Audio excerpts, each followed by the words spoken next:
for Jonathan Taylor. There he goes again. 50, 40, down the far sideline. He might do it again. 10, 5, touchdown.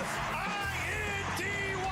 Eastern Conference Championship has been captured by the Indiana Pacers. Alex Pillow wins the 109th Indianapolis 500.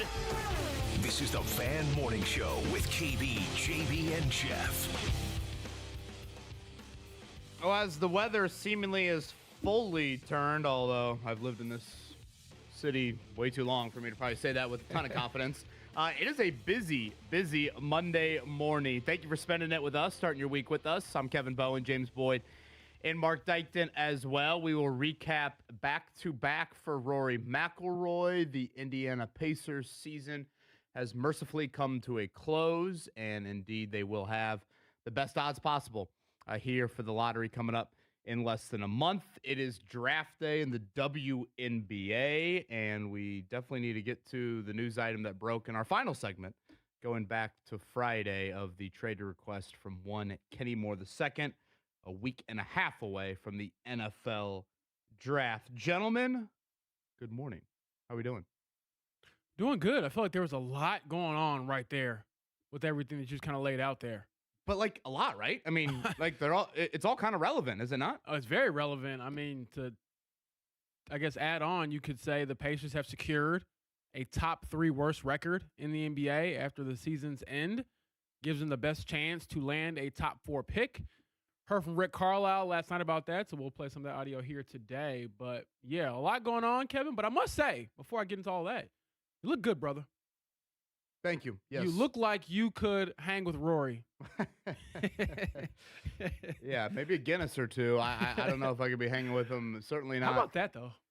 Over the course of 72 holes. Yeah, that was fun over the weekend. You know, honestly, Mark, I think you probably know me the best as a sports fan. As much as I do like Rory, and I think Rory is a very easy star to root for, Saturday morning I wanted Rory to blow up. Like, I need entertainment. You wanted the more drama in my sporting viewing experience than I care about who wins outside of Tiger. Like, I need the drama. I need the entertainment value. Like, if it's going to be appointment television for me on Sunday, I want what we got yesterday. Rory down did you get 3. your fix? Because he definitely got a little rocky there. By what? Hole 13 on Saturday. Yeah. He had lost the lead, and so all of that, what played out the rest of Saturday and into Sunday, I couldn't get enough of, really. So Will Hask will join us coming up here at 8 o'clock. I believe I saw it is the first major since Tiger and Phil in 2002, where number 1 in the world and number 2 in the world finished first, second. Yeah. So I think when you talk about sports, what you want to see, maybe we didn't get it for the full 18 holes yesterday, but Scotty, of course, made a run, and Rory tried to walk him down. Rory had to hit some shots there on the back 9 to stave off not only Scotty Scheffler, but Justin Rose and Cameron Young. I think if Scheffler would have had 2 holes left, if he would have been 4 holes remaining instead of just 2, I think he could have possibly made it even more interesting. But it's he's on 16 and McIlroy's on 14. So I just felt like as long as Rory stayed the course, Scheffler wasn't going to be able to catch him. I think the fun thing about Rory, obviously he is a world-class talent. He is potentially going to end, and not that I want to get into this debate today, but he will be on some sort of Mount Rushmore when it's all said and done. But he's got a little crack in the armor every once in he made a double bogey yesterday. He made a double bogey last year in the final round. Guys that make double bogeys in championship rounds like that, they usually don't, wear a green jacket when it's all said and done, but he's so damn talented that he can overcome that. And even yesterday, he had a few shots that made you think, oh boy, is the door open here? And then also he, hits the shot on 12 that no one hit all day long and makes that putt. And I thought that was kind of the start to him putting on the green jacket for a second straight year. As James said, second worst record in the NBA for the Pacers, the worst year in franchise history. So indeed, they clinched that, I guess, on Friday, the worst odds in this year's draft. So I can't believe we have to continue to go over the math, but the numbers are the numbers, and they are relevant here when we get to the lottery coming up on Mother's Day Sunday. But these are the pick odds the Pacers have in the lottery. 1 through 6 They have a 14% chance at 1, 13.4% at 2, 12.7% at 3, 12% at 4, 27.8% at 5, and 20.1% at 6. And just to remind everybody, if indeed it is 5 or 6, that pick goes to the LA Clippers. Dun dun dun. That's kind of how I felt reading that or hearing you read that out loud, Kevin, because this is what it's come down to. And what is it, May 10th, I believe, is when the NBA draft lottery. They announce the time, and usually I feel like they do it like halftime of a playoff game. I'm not sure when the exact time is, but I do know it's in Chicago. Dustin DePierre and Tony East will certainly be there along with many others. So that'll be the next sort of domino to fall for the Pacers, at least in my opinion. Speaking of the draft, again, the WNBA draft is tonight. They have tried to, or are, I should say, jamming their offseason together here in a few weeks. A lot of retention that you would have expected for the Fever over the weekend. A couple new players we will get to know as well in Mo Billings and Tyasha Harris, who has plenty of ties here to Central Indiana. Heritage Christian? Yes, Heritage Christian product, and was with Stephanie White in Connecticut as well. So we'll see what the 10th pick holds for the Fever tonight. I mean, this, you could say this across any professional sport, but as the Fever start to pay, Kelsey Mitchell, north of $1 million, I believe? Yes. Caitlin Clark and Aaliyah Boston's big contracts upcoming. You got to hit on draft picks. And so, tonight, I know the 10th pick for a team that has the core the Fever have might not seem like the biggest deal in the world, but, in a way, similar to the Pacers potentially having a top 4 pick, it matters, dollars and cents wise, as you start to kind of fit all these pieces into the puzzle. So we'll hit on that. Alex Golden going to join us coming up 9 o'clock. We'll talk some Pacers with him. And James, we should double back on what happened to close out Friday's show, as you and I were sitting in this very studio, and I think I looked at you and was like, oh boy, did you just see the Kenny Moore news that has come across the old Adam Schefter ticker? And we are 1 week away from the Colts getting back together for the offseason program, and now we await to see if Anthony Richardson and or Kenny Moore II will be moved between now and then. Yeah, and honestly, I think another question to ask is, if they are not moved before then, are they going to be there for voluntary OTAs? And for Kenny, I don't think it's as big of a question, but for AR, I'm very curious about that, because here's a guy who the last time we saw him, he wasn't fully healthy, at least in his team practices that he participated in. Where does that stand? Does he want to come and be a part of that? Does the team want him to come and be a part of that, or would they rather him stay away until they find a resolution with his trade request or where his next chapter might be? So certainly a couple questions looming, but yeah, the Kenny Moore II news, from what I understand, is more so about his fit in Lou Anarumo's scheme. And looking at it kind of under a microscope, Kevin, I hadn't noticed it really throughout the season, to be honest. He played the lowest percentage of snaps in his career since becoming a full-time starter. So became a full-time starter in 2018, played over, I believe, 93% of the snaps from 2018 to 2024, and then 2025 last year, he played, I believe, 76% of the snaps. And so some of that, I think, is due to the way that Lou Anarumo wants to play more man-to-man.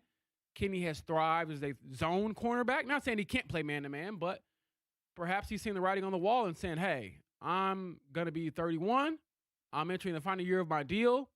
I'd rather go somewhere where I could play, perhaps get one more contract out of this thing, and possibly contend as well. So we'll see how that all kind of shakes out. Yeah, I remember going back to like this time last year, particularly probably the month of May, when, you're talking with these Colts defenders about, hey, Lou Anarumo's coming over from Cincinnati.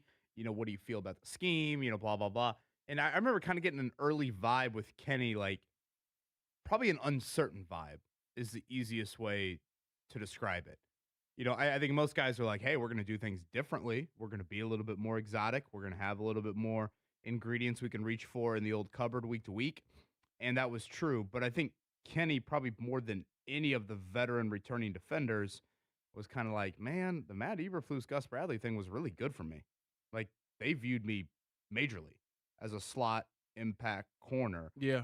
And it just seemed like the early vibe was a little bit like, I don't really know if I'm going to be the same thing here in this system. And then, it obviously played out, and I think that playing time point you bring up is a good point. And I also don't think Kenny was maybe at his peak self either. No. So again, when you add up all of that, you add up the age. I do think the timing is odd. We can get into this as the show moves along. Like a trade request in April doesn't really do the Colts a lot of great. Like they're not really in a position to benefit from this trade as much as they could have if this happened a month and a half ago. And again, I think we can get a little bit more into that as the show moves along. So I do think the timing a tad odd here. So NFL wise, again, the Colts will get back to their spring offseason program coming up next Tuesday is their first day. And then the 2026 NFL draft coming up a week from Thursday. Mark, did you have Rory rooting interest, or were you more Cameron Young, Justin Rose, Scotty Scheffler down the stretch? No, I was rooting for Rory because after my Masters pool went kaput on Friday, I was like, okay, I'm all in on Rory, I think, now. Because actually I had the daughters and Ashley watching, and Ashley said, I never thought I'd say this, but I'm fascinated at who wins the Masters. Look at I was like, this. well, hold on now. We might have a fourth kid on the way. Just a second now. Hey now. Boy, I love that. Man, good for you. Yeah, so I was like, the girls were asking all these questions, like, what do the minuses by the numbers mean and all that stuff. So I was like, okay, you're interested. I will gladly explain. Second straight year that Rosie was pretty enamored with the leaderboard because Rose, very prominently up there on the leaderboard. But Rory, I think, is starting to become a name like the kids recognize. So, that was of fan interest as well. Now, Maddie Bowen, as she was all about Rory last year, but she was a little bit more like, I'm ready for somebody else. So I would say a tad kicked him to the curb so quickly. Yeah, but look, you held on so long. Again, like I'm usually not this way in sports. Usually, I am a very much like when the Indy 500 rolls around here. Like I'm not going to be like, I want to see Alex Palou go back to back. No, I don't want that. Like usually, I'm not a fan of the one player, and I know I'm talking out of two sides of my mouth because I love Tiger so much.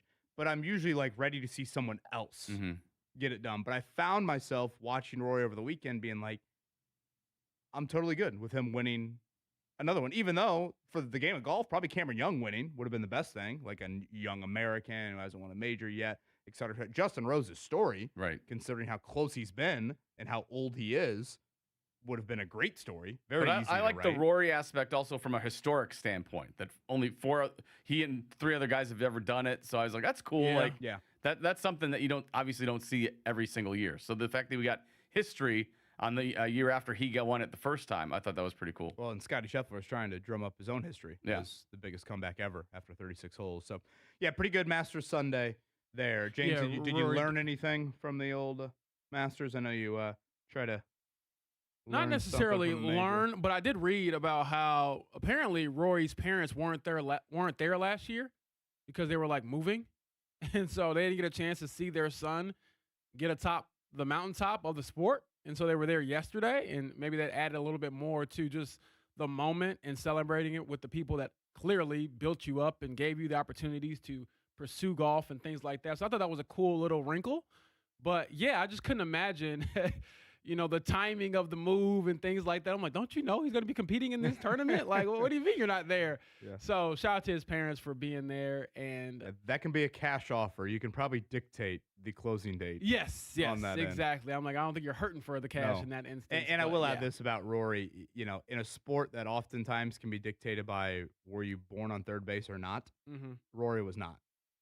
So it is, pretty cool just to see kind of his background, his upbringing in the game of golf. And I know they showed Hollywood where he had grown up and played a whole lot yesterday on the broadcast. Those kids were living and dying with every shot he had. Living and dying, and I'm going to guess maybe a little groggy on this Monday morning. Maybe. It looked like there was a pint or two in the building there. Hey, you deserve Hollywood. it after, some play like that. A great weather start to the week. I know we got some rain in the forecast, but temperatures look outstanding. Kevin Bowen, James Boyd, and Mark Dykton with you. 93.5, 107.5 The Fan.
The Morning Checkdown on 93.5 and 107.5 The Fan. Will Hask talking Masters at 8. Alex Golden as we flip ahead to, well, granted, we've probably been talking a lot of NBA draft lately, but certainly close the chapter, close the book on this Pacers season.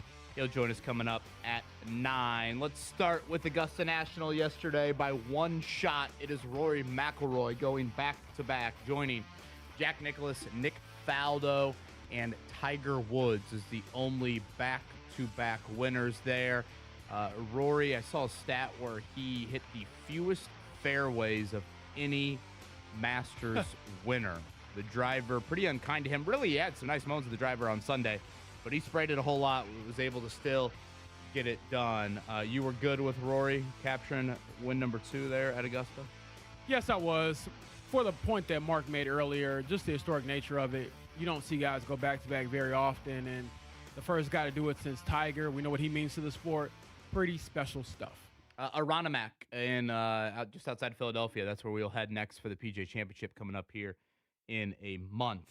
Pacers season comes to an end yesterday inside of Gainbridge Fieldhouse. How about Jay Huff? 82 games. One of Jay 18 Huff. players in the league to do so. Did see that. So nice work there from Mr. Huff. The Pacers on Friday lost to the Sixers.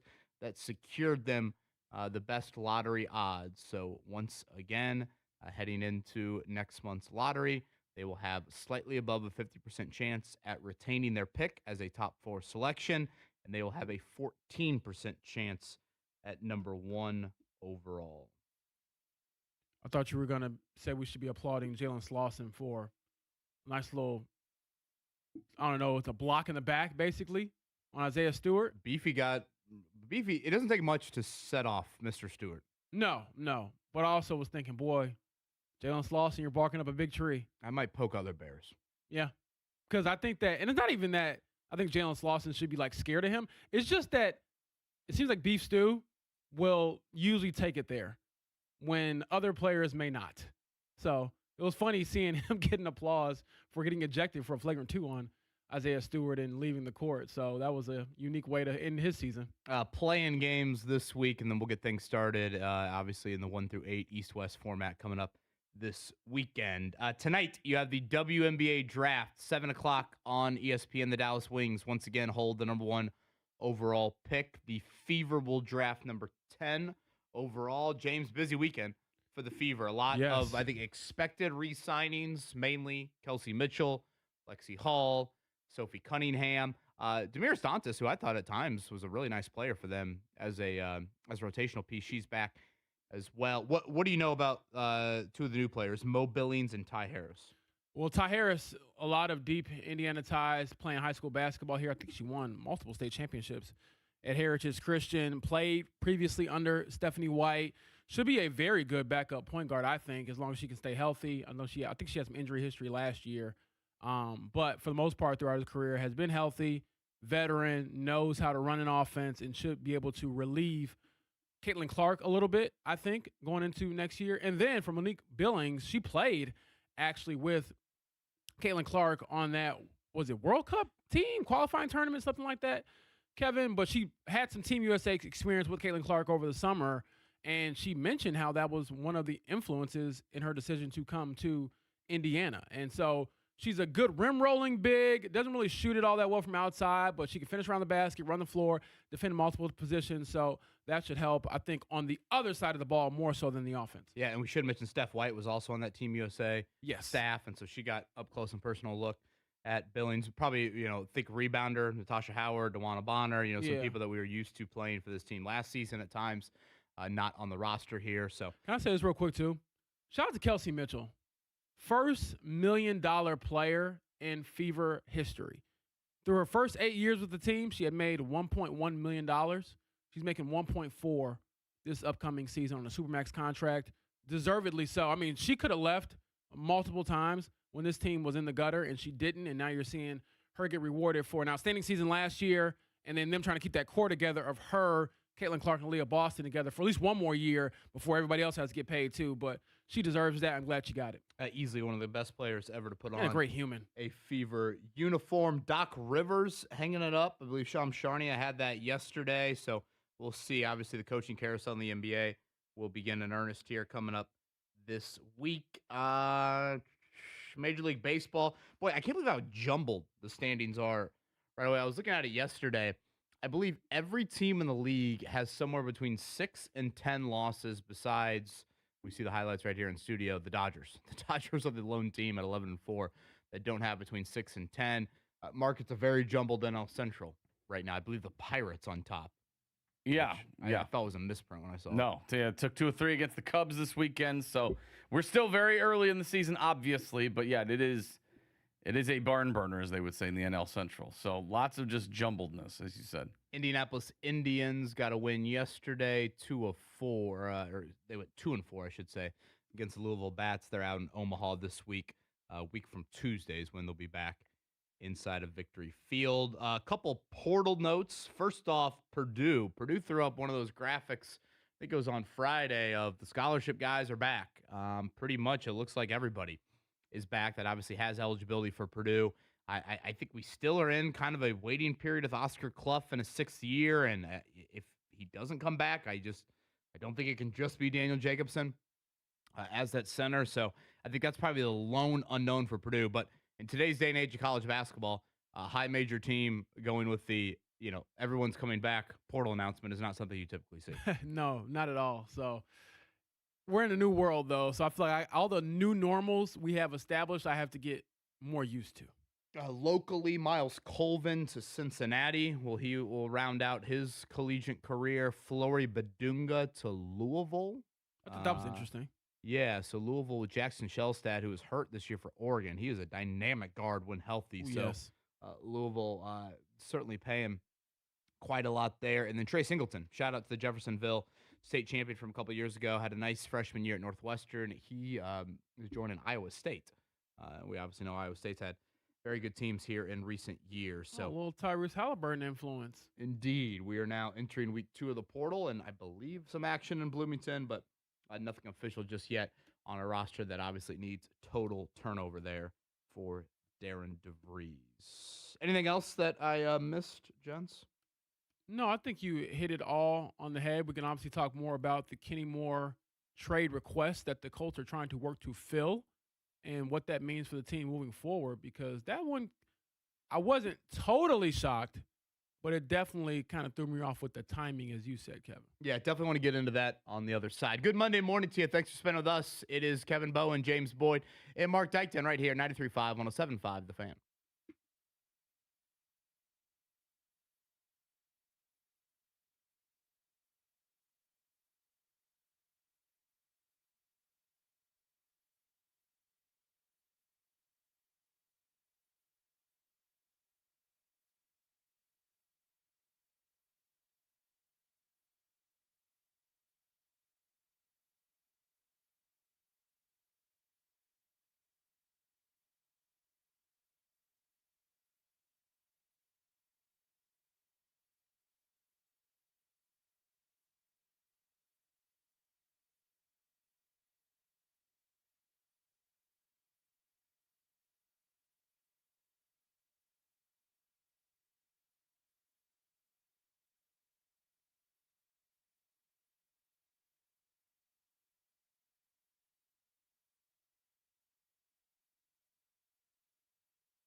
listening to the Fan Morning Show on Sports Radio 93.5 and 107.5 The Fan.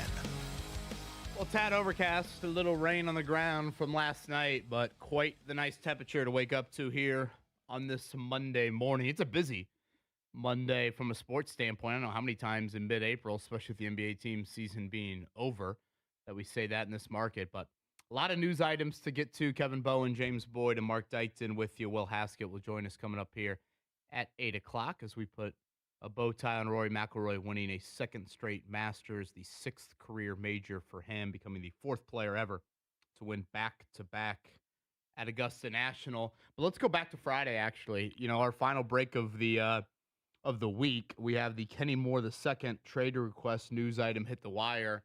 And James, I guess I'll start here. If indeed this trade happens in the next 10 days, or I guess even if it doesn't, if Kenny is indeed going to be traded before the start of the season, what does that do for a corner in your eyes as we're 10 days away from the draft? Yeah, it puts a lot of pressure, I think, on Justin Wally, the third-round pick from last year. I believe he came out of Minnesota. And I get that they're very high on his potential, but to me, Kevin, it's still potential until you see it in a real game. Now, don't get me wrong. We all saw that he was trending toward a starting spot before he tore his ACL in that joint practice in Baltimore. But, man, that's a lot to ask of a player who hasn't played a snap in the NFL. So he's the obvious Kenny Moore II replacement. And then on top of that, Kevin, and I think you can definitely hit on this as well, my other reaction was, boy, you're really banking on the health of the rest of the group. More specifically, Javarius Ward, Mooney Ward. I mean, are we sure he's going to make it through a full season? And if you wanted maybe perhaps a contingency plan in place of, okay, we're going to play Justin Wally more, Kenny Moore, you're not going to play as much, but if somebody gets banged up, do we trust you to go in there and play decent football? Yes. Without that contingency plan, I'm like, man, are they a little thinner than I expected? And therefore, does that make it more of a perhaps draft need or a free agency need now that Kenny potentially is on the way out? Yeah, you know, I did a positional mock draft for our website last week prior to. Ooh, would you change it? This? And yeah, I didn't even have corner in the draft, to be honest with you.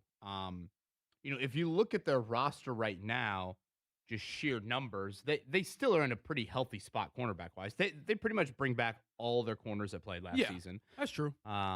You know, obviously Justin Wally, you know, we'll see coming off the ACL. They added Cam Taylor-Britt in free agency. Not that he's some, you know, 1,000% locked in guy to, I should say, make the team, but, you know, play. But still, like from a number standpoint, they're in a decent spot at corner. But, you know, a trade of Kenny, again, Javarius Ward, you just can't bank on it. You just can't. I mean, that's the reality of his situation. Yeah. I don't think, you know, you can bet on that hitting for 17 games. So, therefore, I do think you can bump corner certainly somewhere in the draft, and you could probably bump it on day 2 where you have that round 2 and round 3 pick. Now, I still think the defensive front needs more, defensive end and linebacker especially. But I can hear people say, hey, D'Angelo Ponz is there at 47, you draft him. Or, you know, whatever. Another Would you corner do that? is here. That's a question that I'm conflicted on. Yeah. Because you did just draft the slot corner last year. Right, but Wally also did play outside a little bit. That's true. You know, I don't think he's like just a slot. No. And to me, I think Ponz, I mean, he certainly proved he can play outside at a very high level in college. I know. Best DB in the draft. He told us that. Height-wise, you know, he doesn't have maybe the measurables that are out there. But again, I keep on coming back to Ward, and it's like, and I hate to even say this out loud, but I mean, the dude did suffer 3 concussions last season. It's like, if he has a concussion in week 1, I mean, like from just a roster mechanic standpoint, you're going to feel like really such an idiot if you're like, oh my gosh, the dude just told us 8 months ago that if he had another concussion, he was going to retire. And now he has one in September. And let's say he does retire, like, or whatever. Misses significant time. You're going to feel like really an idiot from a roster standpoint that you didn't think about that insurance policy. I can see what you're saying. Now, I do think the timing of this is odd. Yeah, explain that to me a little bit. So, my thought with the offseason is the Colts would part ways with some veteran guys. We've talked about this a lot. I went back and listened to some audio we had in February and March, and I remember posing this to Stephen Holder. Alec Pierce, Michael Pittman Jr., Zaire Franklin, Kenny Moore II. How many of those four do you expect to be back? Now, Pierce was the only free agent of the group. Right. My thought is you would have some of those others. Now, I didn't think all three not be with the Colts anymore. But part of the reason behind that, James, was I thought that you would save cap space. Kenny Moore II is carrying a $13 million cap hit for next year. Yeah. Part of me thinking him, Zaire Franklin, Michael Pittman Jr., some of those guys could be gone is you need money to do other stuff, not just Daniel Jones and Alec Pierce. Right. Well, here we are sitting on April 13th. They've parted ways with all of those guys, potentially Kenny Moore as well, and yet their outside of the building moves haven't been that immense by any means. And that's where I think I'm a little confused, and the timing of it is odd to me. Like, had this move happened a month and a half ago, do you sit there in the Trey Hendrickson sweepstakes and say, you know what? We don't want to necessarily pay Trey Hendrickson more money, but welcome to free agency. Sometimes it's a bidding war. Right. And either you put the big boy pants on or you don't. And so we're going to have to sweeten the pot. And maybe you feel better about your cap situation, in mid-March had this situation been a little bit more obvious to you. Because, again, they moved Zaire Franklin, what, a couple days before free agency started? Mm-hmm. They moved Michael Pittman Jr. on the first day, if I'm not mistaken. So, they clearly were trying to open up cap space. Yeah. To do something. And now we sit here, and I don't even know what their cap number is. Do you know what it is off the top of your head? Yeah, I want to say it's at $27 million. For what? Yeah. For okay, what? That kind of makes sense. That's my question. It's what are you using this cap space for? Yeah. Because let me go here with you. An ideal Kenny Moore II trade nets you what in return? If they traded him tonight, and we're talking about it tomorrow morning, and you're sitting here saying, you know what, that's decent return for the Colts, you would say that's what? A 5th-round pick. Okay. I can't say a 4th-round pick. I think because of his age, it's probably too much to ask. So realistically, if you can get a 5th-round pick for Kenny Moore II, going into the final year of his contract, and you're offloading some of his salary, creating a little bit more cap space, to your point, I don't know what it's for. I think that would be a realistic trade comp. Now, again, I want to keep on focusing on the what is it for part of it, because that's where I'm confused. But let's go to your 5th round in return value for a second. You traded Zaire Franklin for Colby Wooden. To put that into more basic terms for fans that aren't familiar with Colby Wooden, nice rotational defensive tackle. Yeah. Okay. So rotational defensive tackle for Zaire Franklin. Michael Pittman Jr. in return for him, you got what? You moved up 20 spots in round 6 of the draft, round 7 of the draft? I think you traded a 7th and Pittman for a 6th or something like that. So you moved up from 230 to 210 in the draft or something along those lines. And then let's say you're hypothetical, a 5th rounder for Kenny Moore. So Zaire Franklin has turned into a rotational defensive tackle. Michael Pittman Jr. has turned into 20 spots higher in the draft from 230 to 210. And Kenny Moore II becomes a 5th rounder. I'm not seeing much upgrade there from losing those 3 guys to what you're getting in return. And I realize there's a financial component to those 3 moves, but what has that financial component turned into? Right. How has that hindered you? It really hasn't. How has it helped you? No, I meant hindered you from the standpoint of it hasn't, in theory, held you back from making a big move because you can afford to do so. But to your point, you haven't done it. So you haven't improved. You haven't helped yourself. And I just don't see that cap space leading to some. Maybe I'm wrong, but I don't currently see that cap space on April 13th leading to a big move here today, tomorrow, 2 weeks from now, a month from now. You just typically don't see that in the NFL calendar. Yeah. So that's where the timing of this is odd. I can understand whatever. Kenny's getting up there in age. He's a $13 million cap hit. It's not an ideal fit with the Lou Anarumo defense. There's a little bit of damn, man, Lou Anarumo's getting called the shots like none other. Like none other. I mean, he has come in here and just really flipped it upside down. And it's, his say of the highway was so much of this personnel.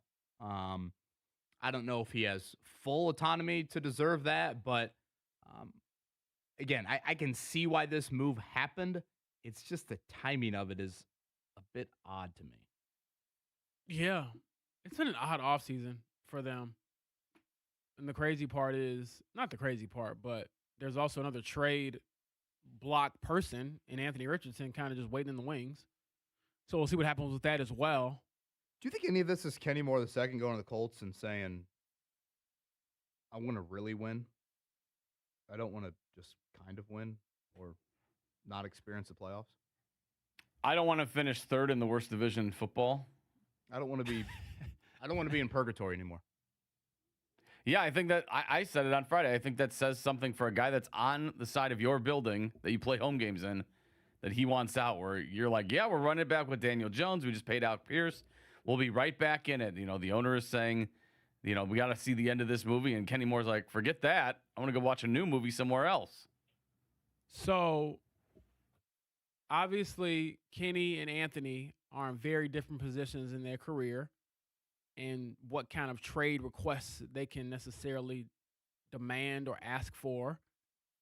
And so, again, the quarterback, the fourth pick from a couple years ago, he's kind of just on the back burner. We'll worry about that later. For Kenny, I do think there's a certain part of him that's earned a certain level of respect in the Colts locker room, in the Colts franchise, to potentially go to somebody and say, yeah, I want to go win. Now, part of that, Kevin and Mark, I do think is, you're probably more willing to buy in if you have been winning. Like if you're a defensive back like Kenny and you're in a situation with the Bills, or you're with the Ravens, or you're with the Chiefs, and every year if your quarterback is healthy, we're going to the playoffs, we're going to be in contention for something, we're going to be in, division title winning talks and stuff like that. Yeah, I think that is certainly an easier pill to swallow if someone tells you to take a bit of a back seat. But perhaps he's like, well, I'm already kind of uncertain about what the future is here. And now you're asking me possibly to change my role or not play as much. I'm going into a contract year. Can you just send me somewhere where I can compete and show that I can still play? And I think that that's a fair request from him.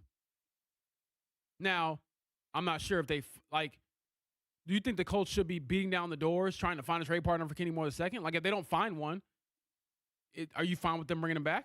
Yeah, I think he could still give you something. And again, cornerback insurance, I think, is a major question. And I say that because, Kevin, to me, if Kenny is back on your roster, well, let me back up. I think having him back on your roster is much more of a realistic possibility than Anthony Richardson.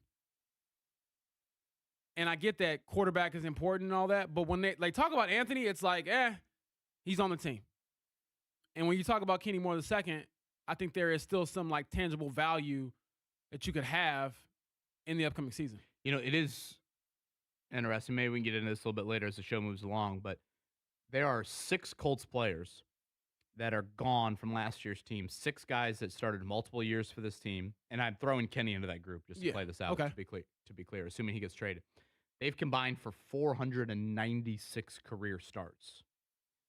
Whew. And when you start to look at the replacements for those guys, we did this a little bit last week in a couple different segments.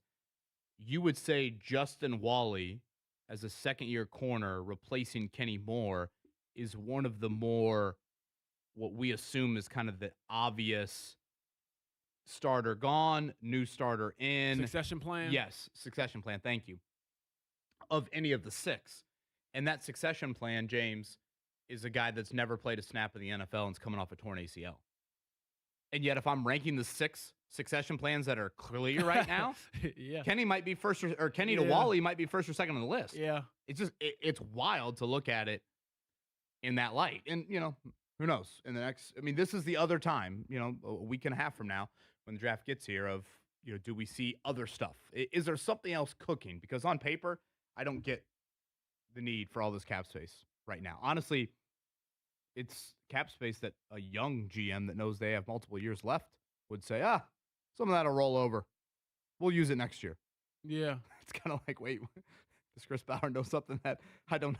Has he been guaranteed an 11th year? Yeah. He's in the final year of his contract as well as Kenny Moore II. So, yeah, it's an interesting position to be in for them. And I'm very curious to hear from Chris Ballard. I believe he will do the pre-draft press conference. He's done that in the past. Yeah, is that this week? I feel like it's usually this week. Right? Yeah, possibly this week. And I want to say it's almost always the week before things kind of get crazy, which understandably he probably wants to be a little more hands-on as the draft creeps closer. But yeah, if we hear from him, I'm very curious to see where he stands on a lot of this stuff, whether it's Kenny, Anthony, the potential draft capital you could get back for either player, and the never-ending question of, do you think you've improved? We'll talk some Masters. Will Hask going to join us in 10. Alex Golden on the Pacers season coming to a close yesterday. I did have to laugh. The Pacers put out their team photo from this season. I like the uniforms they chose.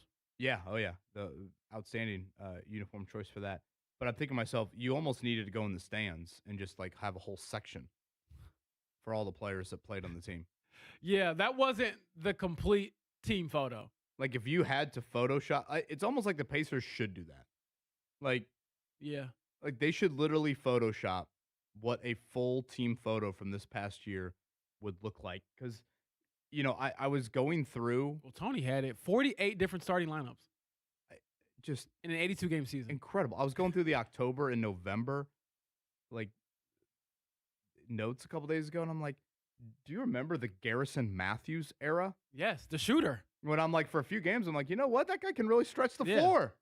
Like, remember when Mac McClung was a thing? Yeah, for about a week and a half. I'm like, gosh. Because they literally needed just a body to bring the ball up the court. I'm like, gosh, another hyphenated player in Jeremiah Robinson Earl. Then I'm kind of like, well, you know what? He can kind of give this team a little clock. Yeah. That would be like you were doing what were you doing last? Masters or Indiana Hoosier. Oh, you're going to have to do Brooklyn Nets players Pacer or from Indiana the 2025-2026 season or something else. Yeah. Like, did Ray J. Dennis get clock this year? He probably did. Remember when they were going to sign, gosh, what's his name? Monte Morris. Yeah, Monte Morris. Right before the season started. He didn't even make it onto the roster. And then McClung like won a tryout, right? There was like 3 dudes that tried out. Monte Morris had like a calf in injury Houston or somewhere. And then I Yeah. think the Pacers ended up signing all 3 of the guys from the tryout because they had so many injuries. It's just, and yesterday was another example of it. The Pistons are playing their starters a little bit to try and get whatever, knock off some rust as they have a week off. And here are the Pacers trying out dudes that have gotten unbelievable clock this year. Going through like the Pacers transaction list, it was probably just wild reading. It's Webster's dictionary long. It was like a daily update. There was someone getting waived and someone coming in. You're like, good Lord. I've learned more about a hardship contract in the NBA than I've learned about my children in the last 5 months. Mark, it is funny because seeing the meticulous notes that Dustin DePierre of Indy Star and, you know, Tony East of Circle City Spin and other outlets, those two, boy, them keeping it all straight is like a mini miracle. Because I'm just thinking to myself, it feels like you all have covered about 6 different versions of the same season. So once again, clinched on Friday, 52.1% chance at a top 4 selection, 14% chance at the number 1 overall selection, and that is 4 weeks from Sunday. The lottery. Mother's Day? Is that correct? Chicago. Mother's Day. No announcement yet on who the Pacers will throw up there. Halliburton took the mic yesterday. He did take the mic yesterday. Thanked the fans and told them, don't get used to us not playing in April, May, and June. That got like the juices flowing a little bit. I definitely heard a little bit of a roar like, you tell them, Halliburton. I will say this. And don't get used to the Pacers not playing in April, May, and June. Go Pacers. Appreciate it, guys. Those crowds, I mean, I don't know if the sheer numbers will back it up, but I continue to be impressed. I know yesterday, 6 o'clock starts. That's a little bit more advantageous to families or any. But still, like though, that. Really Kevin, good crowds. They cut it to 6, and that place was rocking. Yeah. Defense, boom, boom, defense, and I was like, man, this feels a little reminiscent of how things were last year going into the playoffs. 19 wins is what the final number was. Did you have an over/under bet for like wins this season? I don't think I did the over/under. I think I did them making the playoffs. Okay. Which, again, to be fair, when I saw them go to double overtime with OKC to start the season with no Halliburton, I was like, oh, they'll win 40 games. They'll be in the playoffs, or at least the play-in. I benefited from a little Masters winnings, so Okay. that offset the Pacers bet becoming official. All right. Yesterday as a loss. So thank you to Max Homa for the birdie on 18 and finishing top 10 yesterday. Speaking of the Masters, we'll talk with Will Haskett coming up on the other side. It is Rory McIlroy by 1, the first time since 2002. Number 1 and 2 in the world have finished 1 and 2 in a major. We'll chat with Will Haskett next.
listening to the Fan Morning Show on Sports Radio 93.5 and 107.5 The Fan.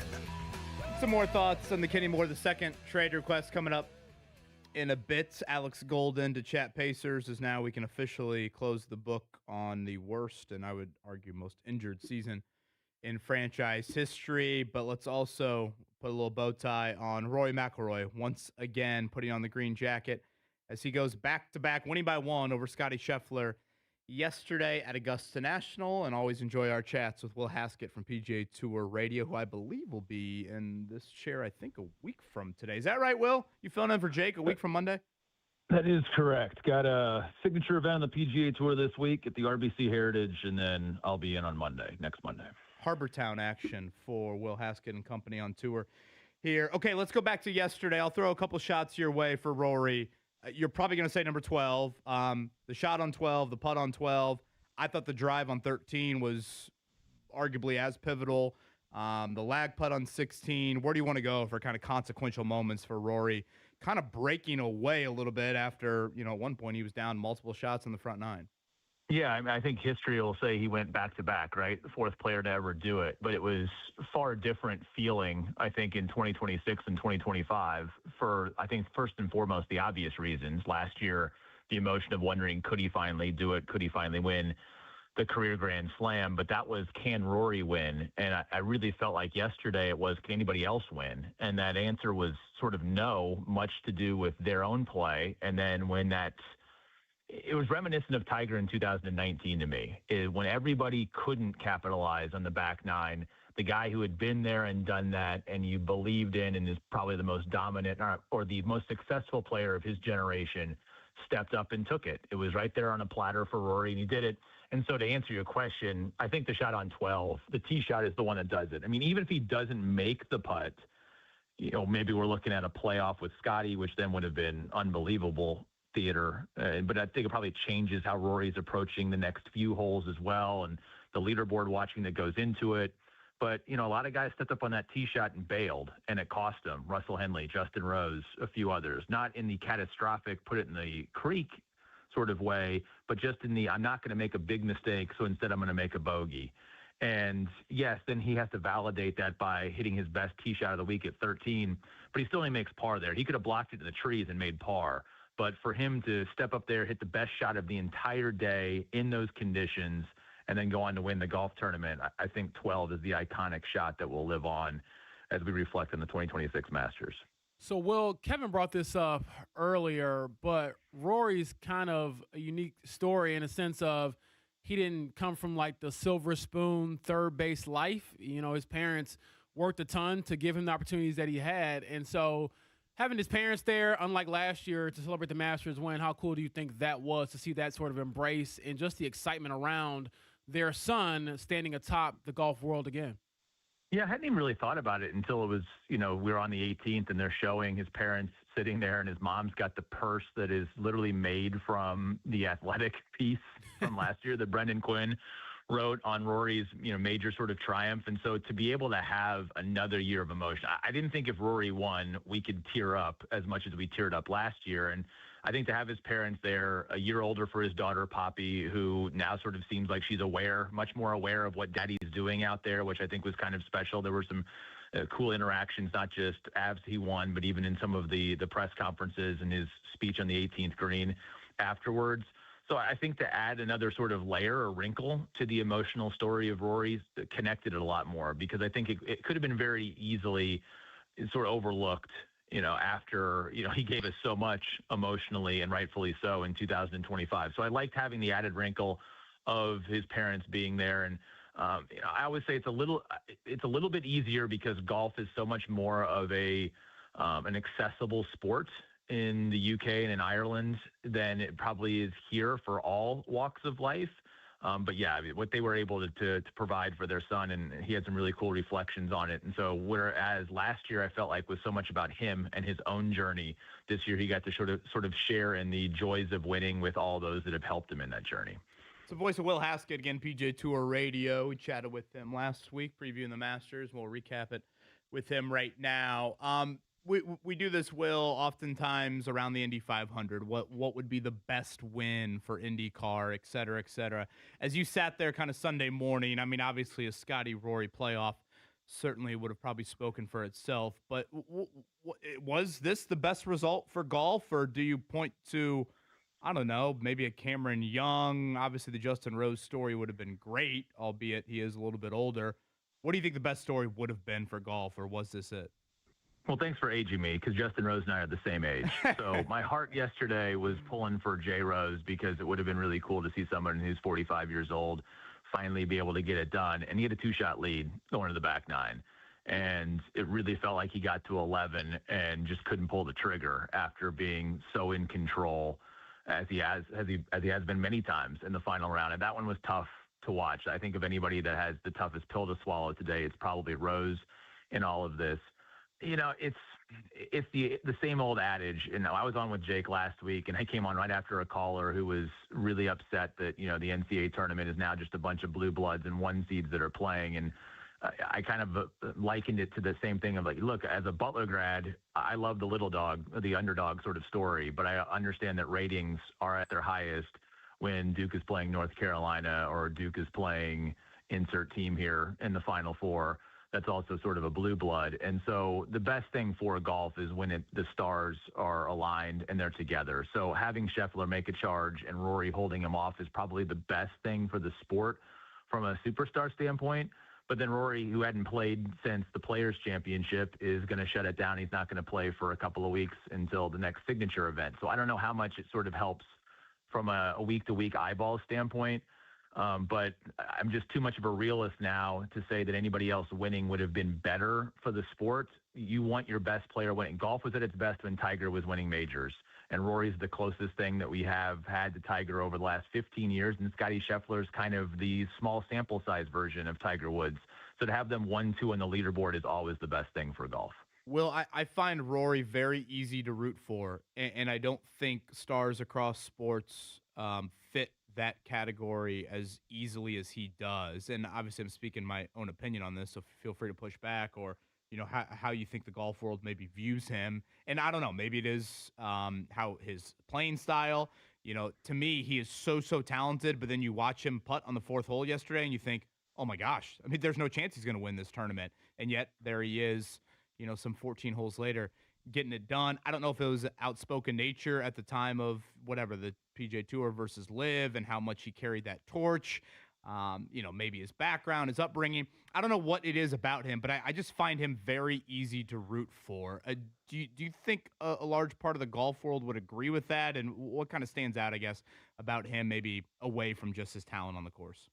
Yeah, I would think that he's definitely on the short list of, you know, easiest to root for. I think a lot of the flack that Rory has taken, fairly or unfairly, is due to the fact that he's open. He's one of the most watched, or I should say most must-watch press conferences each and every week, because he actually gives answers. You know, he gives us things. In the last 5 or 6 years, I think we've learned more about him sort of emotionally and where things are. You know, Rory McIlroy was winning majors by 6-7 shots when he burst onto the scene and put together a whole bunch of them, you know, a decade ago. And now he's hanging on by a thread to be able to get these last two in these two Masters. And it sort of showcases, I think, just how much more human he is, right? That he knows how much it means now. And it's harder to grind these things out. It's harder to make those little 3.5 footers when you're in the pressure cooker on Sunday. I've always found his honesty, his candidness to be refreshing. I don't think we should punish our athletes for being honest. And I don't think we should punish our athletes when their views or their opinions adapt and change, which is what Rory has in the world of professional golf over the last 5 or 6 years. I think it's really unfair when we hold somebody to a soundbite from 8 or 9 years ago, because like any other human, you can change your mind, or you can just adapt your viewpoint a little bit. I think that's the place where Rory gets a little bit of flack from the golf media or from fans, is that, well, you know, he seesaws on this, or he's wishy-washy on his opinions in these things. It's like we all are. Like we're not going through life the right way if we're not adjusting and adapting with information that comes into us. So, no, I think that Rory is certainly a fan favorite because of that openness. And I think the last 52 weeks of riding this emotional journey with him when he has been so candid and that gap was so wide in his major wins has really endeared him, I think, to logical and emotional golf fans. And I leave the social media police of, everybody checking records and transcripts from 15 years ago. I leave that to a different subset, I guess, of the golf fandom. Well, all that nuance here on this radio show, you might not be, allowed back. You're supposed to have hot takes, brother. But no, I agree with you there for sure. And I think that's honestly why Roy's not relatable in the sense of I can't golf like him or play any sport like he does. But the human element certainly adds to it. But one thing I did want to ask about, another human element, is frustration. I'm not a huge golf guy, admittedly, but seeing Sergio Garcia lose it was something I had never seen before at the Masters, and I guess it hadn't happened before at the Masters. So what was your reaction to that? Sergio being Sergio. I mean, it's sort of petulant. If you watch, I mean, I guess he doesn't have to stand up in front of a microphone and answer questions afterwards, but he did, and certainly didn't do himself any favors in that realm. I thought that most of the questions that were sort of fired at him, some of them just kind of about his record and some being about the situation, were fair. And, at no point in time did I really seem or feel like he just said, you know what, really bad moment for me, I've got to do better. It's been an interesting run for Sergio since he won the Masters, and we're approaching now about 10 years ago that he was able to do it. But there are a lot of gray hairs in that beard for Sergio, and it appears that, it's been a harder road for him. And I mean, you made the cut, you're playing with a good friend yesterday. It's the second hole. It's really kind of uncalled for. I'm not going to sit here and say that I've never had a temper tantrum playing golf, and I grew up playing junior golf and high school golf, and certainly had my fair share of regrettable moments that I'd like to think were teachable for me in my life. But you're in your 40s, you're an accomplished champion. That was really tough to watch, and it went viral too on him. And I guess he can retreat to Mexico this week for LIV and not have to really worry about it. There's probably going to be more of an insulated bubble down there for him, but unfortunately, that's not the first time we've seen him, go ham like that on a golf course. On the second hole of the day, I think that's what really kind of threw me off. If he's 6 under par and he's making a run or something, and you hit a bad swing on 16 or 17, still doesn't really, I guess, afford you the opportunity to be as violent as he was. But you also have to think, what you're doing to the box in your early, there's 50 guys that are still playing behind you and have to deal with that crater now that you've created. And he was reprimanded, and someone came out and told him about it on the golf course, and they'll let you know about it down there. But I mean, it's I don't like saying it's par for the course, but we've got enough of a body of work to say this isn't the first time that we've seen him kind of lose it in that sort of way on a golf course. Will, always enjoy our chats. He is off to Hilton Head, a little Harbor Town action this weekend, and then you will hear him noon to 3 filling in for Jake coming up a week from Monday. Will Haskett, PGA Tour Radio. Thank you, man. See you guys. That's Will Haskett right there, Payless Liquors hotline. Mark Dighton, the Sergio. That was just a total shattering of the driver, right? Yeah. Gone. Yeah. 3 wood the rest of the day. As strict as Augusta is, I was like, that had to be thoroughly frowned upon because, you can't even call it the rough. You got to call it the deep cut. So I can't imagine taking swings at tee boxes is overly encouraged. Yeah, Mark, it says here in this ESPN story I read about it that it was the first code of conduct warning ever issued at the Masters. Maybe him and Beef Stewart can see the same therapist here on this Monday Maybe, morning. but that was wild. I mean, I'd never seen anything like that before because, you usually just don't see it. And in reading here, it hasn't happened. Crazy stuff. Mark, you want to guess the happiest moment of my weekend? Oh. I'm assuming when it was cut down time and Bryson wasn't there. Look at his face. What a genuine smile from Kevin Bowen this morning. Mark, you know me as well as my wife. Oh, man. Is he still in the bunker on 18 or is he still in that bunker on 11? I was going to say, I don't even think you have to be that, close to you, Kevin, to know. Anybody on this radio show or anybody listening to the radio show could have definitely called in and guessed that. I'm not going to lie. There were a lot of Twitter mentions that flooded in. Yeah, I was going to say, people know. Your hatred is well known, brother. Sunset on Friday there. Man. I'm erect. Yeah. Yep. What was that, Kevin? I'm erect. Bryson was doing the LeBron counting to Oh, Figure out how many shots he gosh. had on that 18th hole. Not 1, not 2, not 3, not 4, not 5, not 6. Will Hask actually texted me last week. I was a little thought I was a little too. You probably harsh. took no more joy than like Xing people out that actually took Bryson in your Masters pool. Like, what idiots! A lot of people. Mark, we had over half the field cut. Did you make the cut? I did didn't not let you go. because I had Nikolai Hogard and he did not make the cut. So I was cursing his that? name. I will never select him for anything ever I again. was cursing his name. Ryan Bowen filled out 3 teams, had Mr. Højgaard on all 3. I'm like, a lot of eggs in the Danish basket, I believe. No, didn't your Højgaard. brother-in-law end up pulling the W? He did, yeah. 1 shot win there for Mark, old- you're a little skeptical. I'm just saying that offshore account of Kevin Bowen all of a sudden looking pretty hefty. The little grown Mark let out was so. I wish I can show you his email to me on Wednesday night if you would like valid proof of that. We'll talk Pacers. Alex Golden coming up here at 9. Let's check the wire transfers, Mark. I do want to get to back into the Kenny Moore, the second trade here coming up, or trade request, I should say, coming up here on the other side. And some Rick Carlisle audio. I know, James, you were asking about kind of the 4th overall pick, and, he maybe shared something. Maybe we'll play that audio here in a bit, but, he kind of shared something that I don't know if we talked specifically about it last week. We talked more about trading back. Yeah. If you do get the top 4 pick, but he spoke to, hey, what's the offseason plan look like if you don't have Exactly. And he said they have to have a contingency plan in place, and it could involve trying to acquire other veterans, which I interpreted as, okay, how do we figure out another way to win now if we don't have the top 4 pick? And so, which would definitely mean luxury tax.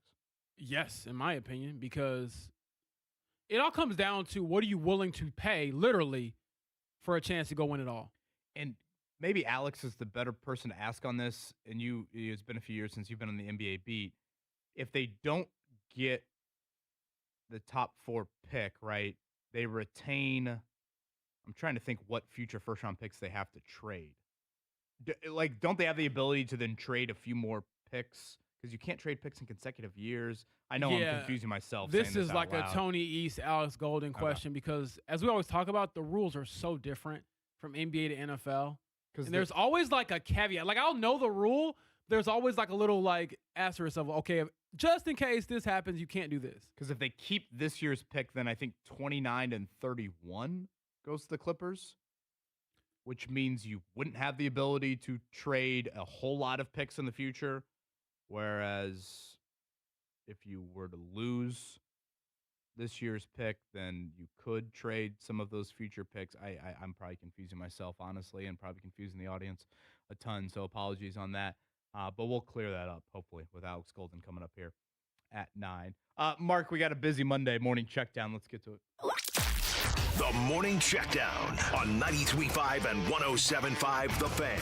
The fewest hit fairways of any Masters champion. That's what Rory McIlroy accomplished here over the last 4 days. The driver was erratic. I know we talked with Will Hask about that drive on hole 13 yesterday, but it wasn't broken. It was indeed not. It's indeed not broken like his fellow Ryder Cup teammate Sergio Garcia. But I thought the tee shot on 12, closest to the pin of anybody on 12, and that putt from behind the 16th green. If he 3-putts that, all of a sudden Scotty Scheffler is right there, and Rory only has 1 shot to play with on the 18th hole. I thought those were a few consequential moments, James, down the stretch. Yes, first back-to-back Masters winner since some guy named Tiger Woods, who you have told us repeatedly that you love. I'd like to see a change in who puts the green jacket on. I think if you win back-to-back, you get to decide who puts the jacket on you. I like that. Like if Rory wanted mom, dad, wife, hell, Poppy, whoever, he can decide. Harry, his best friend, the caddy. I think if you go back-to-back, you should. I don't need Fred Ridley and the Masters chairman putting on the green jacket for Rory. If you've accomplished that feat, you get to decide. I like that because that's such a rare thing to do. 4 guys ever. First guy in over 20 years. I mean, come on. I just find it odd that they do it in a closed-off area. Like, you have all the fans out there. Well, you also do it all the later patrons, on the 18th green. Right, but it's just like, all of a sudden, it's just like this private ceremony. Like, all right. Yeah, the Butler cabin can get a little awkward. A little stuffy in there. Yeah, a little stuffy in there. Nance tries to, break the tension a little bit. Yeah, a little bit. Ashley Dykton, huge fan of Masters Sunday, is what you and She was into it. I had to go mow the lawn at one point, and I walked in, and it was still on the TV, and she's like, I'm locked in. I'm like, don't say no more. If I'm a loser for doing yard work Saturday and listening to the Masters on the radio? No. You want to know why? Right. I would argue that I think Chris Dennery, I saw him at yesterday's game. He was saying he did the same thing. Look at that. My old basketball coach. Come on. Beef. Let's go. Lonnie had to get cut. I'm like, we're supposed to get storms all week. It has to get done. The old beef coach, balance eyes, elbow follow through. No, Or as my high school coach used to say, gooseneck. no one has better 18-foot form than Chris Dennery. He does when have it a sweet-looking comes jumper. To the jumper. Let's go to the Pacers next. They lose yesterday, 19 wins for the season total there. Again, they clinched the worst, or the second worst record, I should say, in the league, but the best lottery odds possible. So we'll run this down, and we'll probably do it a few more times between now and May 10th. But, James, these are the pick odds. The Pacers could have anywhere from number 1 to number 6. Obviously, if they get 5 or 6, that pick goes to the LA Clippers. So 14% chance of the number 1 pick, 13.4% at 2, 12.7% at 3, 12% at 4, 27.8% at 5, and 20.1% at 6. So slightly above 50% chance to keep that pick via a top 4 selection. Ping pong balls on Mother's Day, May 10th. It's going to get interesting. Probably the best Pacers news last few weeks of the season. No one got that hurt, right? No, we saw Quentin. Obi Toppin made it through the season, coming back. Yeah. How about that through the legs dunk that he did? It was after the buzzer. But say what you always say. Oh, top 5 in-game dunker ever. Debate your mama. How great that'd be on Mother's Day if I just said to my Mom, top 5 NBA in-game dunkers of all time. Go now. What do you think Can I eat brunch first? What do you think the first name out of her mouth would be? Would you say Shaq, or would you just be like, Kevin, what? I think it would be Kevin. Can I just hold Nelly? Yeah. In peace and quiet? And then she'd probably be like, this is why I'm holding Nelly. You weren't. Rick Smith. Who, by the way, the last time the Pacers made a top 4 selection, it was Rick Smith. Oh, 1988. Did I see Dale Davis in the building yesterday? He was.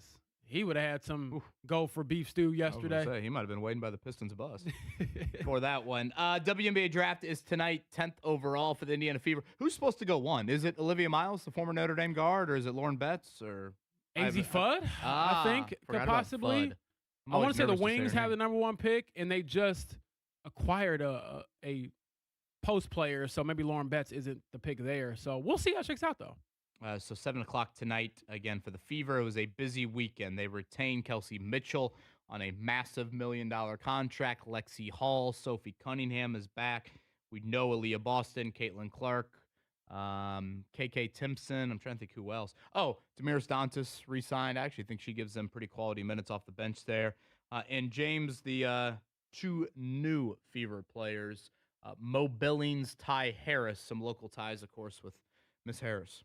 Yes, Ty Harris played at Heritage Christian, also played under Stephanie White previously in the WNBA, had some experience with her there. And so I want to say it was with the Connecticut Sun, if I'm not mistaken. Yes. And then when it comes to Monique Billings, well, let me back up. Ty Harris will be like the backup point guard for Caitlin Clark, experienced, veteran, knows what she's doing. And then Monique Billings is more of like the defensive, versatile post player, as well as a good rim threat when it comes to scoring around the basket. So that should lead to a lot of Caitlin Clark assists. Yeah, Mo Billings was just with Team USA with Caitlin Clark and Steph White on that staff. Very good rebounder as well, something the Fever need after they've lost some people in the front court from last season. Doc Rivers, I guess, hanging it up. So the Bucks opening is there. A lot of drama, of course, around Milwaukee in that situation. We'll see about the NBA carousel here over the next week or so. Worst season, the Pacers or the Bucks? Oh, the Bucks. Yeah, the Pacers have got excuses. Yeah. I only asked that to be petty because Miles Turner left for what appeared to be greener pastures, and boy, that franchise is in the gutter. Yeah, especially Pacers if have leaves. valid excuses. Yeah. The Bucks, not so much on that front. Never good. Well, I should mark. My hand is raised because the Reds didn't do well this weekend. But never good to lose a series to the Pirates when Paul Skeens doesn't pitch. Not great. No, disappointing on Saturday. Lost in extras, but they salvaged it yesterday. But still, it's like, come on, boys, let's get it going here. Any victory field for the Dykens? We've not gone yet. No, not yet. Look to be some really nice crowds out there. They were at home this past week. Won yesterday. Off to Omaha this week, so their next home game will be a week from Tuesday. and college basketball portal news. Purdue announcing, I just love this about Purdue. They announced that they're bringing back everyone on scholarships. They're adding Caden Pierce, adding a very notable freshman class as well. So obviously you have the losses there, but James, not a single scholarship player into the portal for Purdue. You think they're the only high major team?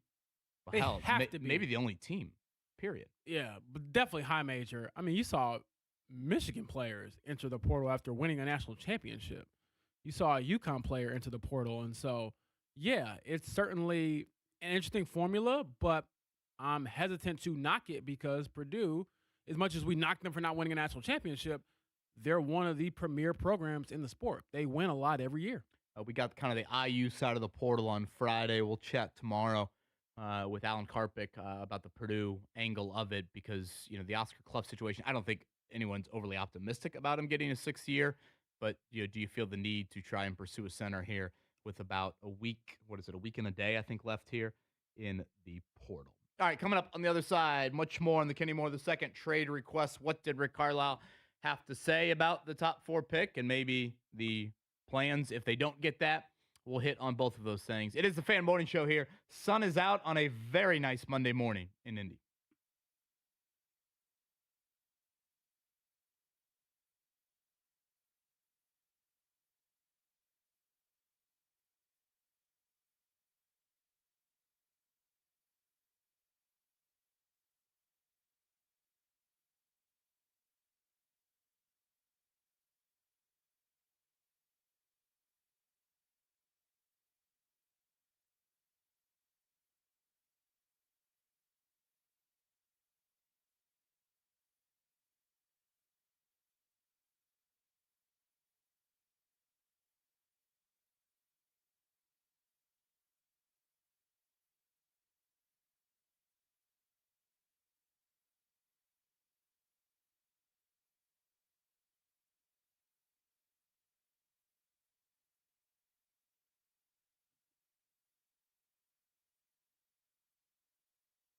Oh, great temps all week long. It'll be the perfect time to head out to Rockville Road. The Andy Moore Group campus is calling your name. Terrific variety over there. You've got Kia, Volkswagen, Neon, and Toyota all on one campus. Again, right over there off Rockville Road in Avon, the Andy Moore Group campus. The Toyota, that is the Indiana's Toyota Truck Center. Over 100 new Toyota trucks available for purchase today. Really nice inventory.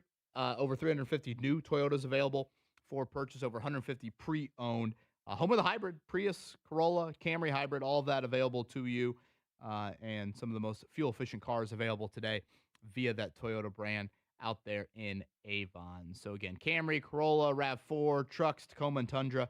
The Toyota Truck Center has got it ready for you with over 100 new Toyota trucks available for purchase today. The Andy Moore Group campus out there in Avon off of Rockville Road. Yes, Toyota, Nissan, Kia, and Volkswagen as well. Make sure you head out to Rockville Road today and visit the Andy Moore Group campus.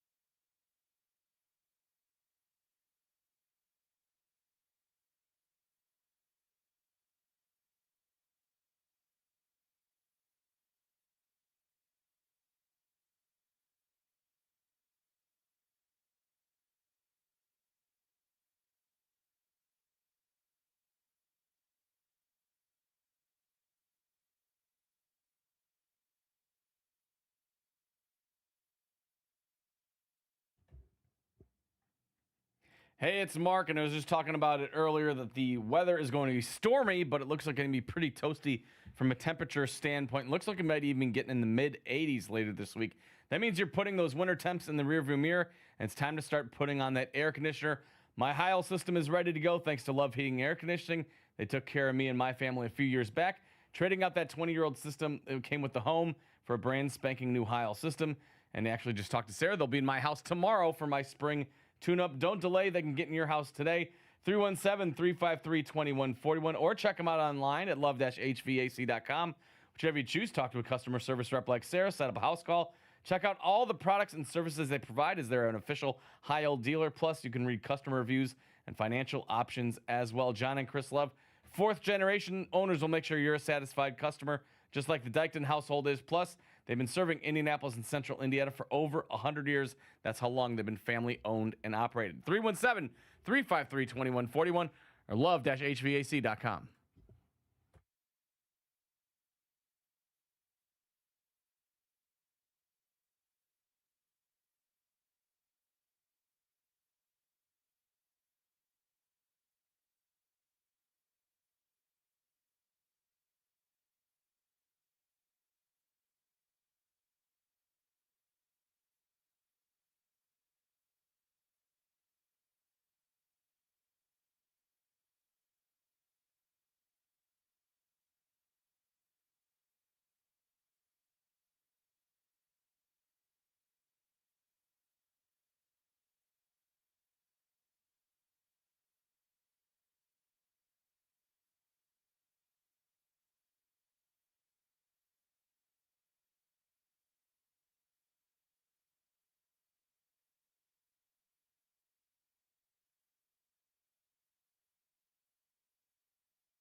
You're listening to the Fan Morning Show on Sports Radio 93.5 and 107.5 The Fan. Well, thanks for starting your week with us, Kevin Bowen, James Boyd, and Mark Dykton. 1 week from tomorrow, the Colts will be back together for the start of their offseason program. Just a reminder, it is a voluntary start. The only mandatory portion of the spring program is a 3-day mini camp in June. The NFL draft for 2026 begins a week from Thursday. And James, I can't recall the last time that I've been curious for the start of the Colts offseason program and thought, will two players show up? And those two players being Anthony Richardson Sr. and Kenny Moore II. Yeah. I think that a lot more drama would be attached perhaps to the Anthony Richardson debate. Should he or should he not show up? Will the team allow him to show up? I've tried to do some digging on that. It's been a little quiet over at West 56th Street, but what I love about our industry, Kevin, is that at some point we can use our eyes as reporters. And so, if you want to talk about it or not, if we show up next week and Anthony is not there or Kenny is not there, that becomes another conversation and question to ask head coach Shane Steichen and other people perhaps behind the scenes. And we should hear from Chris Ballard here soon as well when it comes to not only the draft, but these sort of developments. You were out at the league meetings a couple weeks ago, and, I'm just at the mercy of the content you guys are producing, I would say one thing that stood out to me was, and hindsight is very 2020, of course, but Carly Ursay-Gordon mentioned the name of Justin Wally. I think with you guys. And so, Hunter Wohler. Right. Two. And so, again, hindsight is 2020, but like here we are looking back on that and like, man, how many owners are mentioning a rookie that didn't play a single snap, 2 rookies that didn't play a single snap in their respective first years in the NFL. Looking back on it, anything from a Kenny Moore standpoint?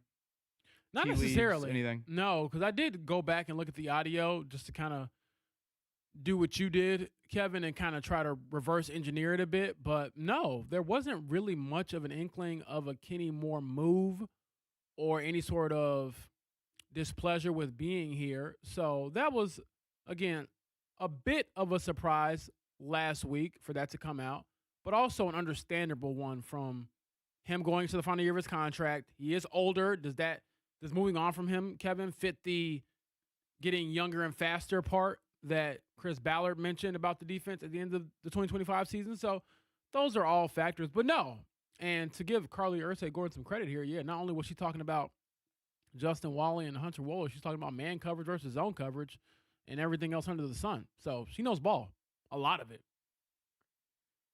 Younger, I guess. Are they better? So you're saying younger, faster, wait a second, better.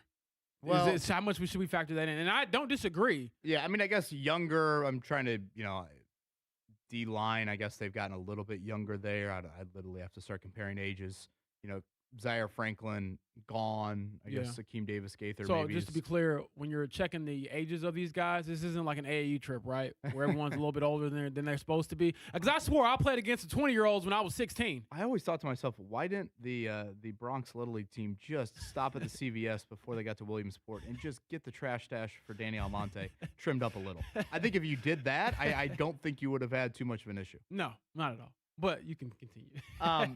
And I guess if you want to, okay, Kenny Moore II's what, 30, and Justin Wally's 23. Like, obviously, you are getting younger there. But, again, that better, because I thought on paper that secondary had, and maybe I should speak in a has tense, but I'm going to say had a chance to really be very good. Oh, it's got some juice. Very good. And we still await what that other safety spot will be. Yes. But Cam Bynum and a healthy Sauce Gardner and a healthy Javarius Ward. And again, my thought with Justin Wally is he would be some nice depth for you and would fill in as you inevitably need cornerback depth. But I just struggled to say with much confidence at all the better part to this football team. And I probably would have said that before the Kenny Moore II trade request, but I certainly say it now. Yeah, for sure. And I did see D'Angelo Pons, his father, was doing a little, I guess, campaigning for his son, because I believe it was Matt Taylor. Shout out to Mate, great human. He put out a video when D'Angelo spoke at the Colts Local Pro Day last week, and D'Angelo's father replied to that tweet and said, "That boy look good in that blue." I was thinking, is that a part of now the equation going forward if you are seriously considering moving on from Kenny Moore II and you are trying to find a trade partner? Do you want to take a chance on a guy like D'Angelo Pons, who is he getting to 47? I was going to ask that question because I think that he's a very good player. And I think the only reason he would still be around, maybe, because I think he'll be gone before 47, is just the size. But boy, he had such a great season at IU, and he made the big plays, like the big moment plays. So, like, this isn't an undersized guy who played at, like, East Carolina, and you're trying to just figure out, okay, will it translate to this level? I mean, he played high major football, played in big games, and had a pick six in, the Peach Bowl or something like that. So, I don't think he gets to 47, honestly. East Carolina Pirates catching some strays here from James Boyd. No, it's not necessarily well, I guess it is a stray, but my point is no one's comparing the new IU to them. Right. Like, you played against some dudes. So is that part of it? And I would say D'Angelo Pons himself would tell you he won't be there at 47 because, as he put it, best DB in the draft. Mark, any closer to your brother's bachelor party plans? talking to him earlier this weekend. I was trying to get some plans out there. So we've got some ideas. He does want to do some golfing and everything like that. So I'm like, okay. We've got a little bit of a plan here. We got a little bit of a map to go off of. So we shall see. I don't know. Seemed like the listeners were fairly helpful. Mm-hmm. Yeah. Kevin, this sounds no Vegas like... trip though. Let's be real here. let's guard the pocketbook a little bit. This sounds like when you have like those assignments you get assigned in college, and you're like, okay, you get it. You get all semester to do it, and your teacher asks, about three or 4 weeks in, how's the progress on that? A few more weeks go by, how's the progress on that? That's how Mark sounds right now. I don't know if we made a lot of progress. When is the wedding? So Labor Day weekend. Okay, so you do have some time. Okay. He's got time, but if you're anything like me, please don't procrastinate, Mark. No, definitely not. No, I was like, we need to get a timeline here. We need to figure out things and all that stuff, where we want to go. I was always not a very big fan of the bachelor party super close to the wedding because I needed to not see any of those individuals for a solid month. But I'm like, I don't want to see any of you. There were things done in this bachelor party that I just well, geez. I can't look you guys in the eye. Whoa. Well, geez, Kevin. By others. Do tell. Oh, by others. Okay. Just clarifying here. I'm about to say you coming with some black ass tomorrow. I know what Maggie was doing. Giving you that one too. Now, I do have a question, Mark, and this is my last one about, the family affair. Is it easy to coordinate with your family? Because with my family, shout out to my sister. She's like the planner, but I'm pretty like responsive. So I will, hey, we'll get some things rocking and moving. But boy, if we're dependent on my parents, my dad in particular, it'll never get done. No, we can get it done. We can hammer some details out and get it taken care of. So sometimes nothing family too reunions crazy. and things like that, I'm like, we will not have any of this stuff if it's up to y'all. Sometimes you gotta put the family on your back. I know. So we'll see. He mentioned some golf courses. He mentioned Whistling Straits. I'm like, what? Hold on now. Just a second here. Maybe Vegas isn't out of the question all of a sudden. I was gonna say, I don't know about the old Twilight raid up there in Kohler, Wisconsin, but I've been there. I've never played, Mark. No. I've heard nice things. No, he wants to cash in on all those winnings you got from your bets this year. Well, legal is trying to hamper those, and Kevin's Masters pool was rigged and all that stuff. So I don't have as much finances as I was hoping to. So Alex Golden, chatting Pacers. We'll do that here in about 20 minutes. Fan Morning Show on a Monday.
Light my candles in our days, 'cause I found God.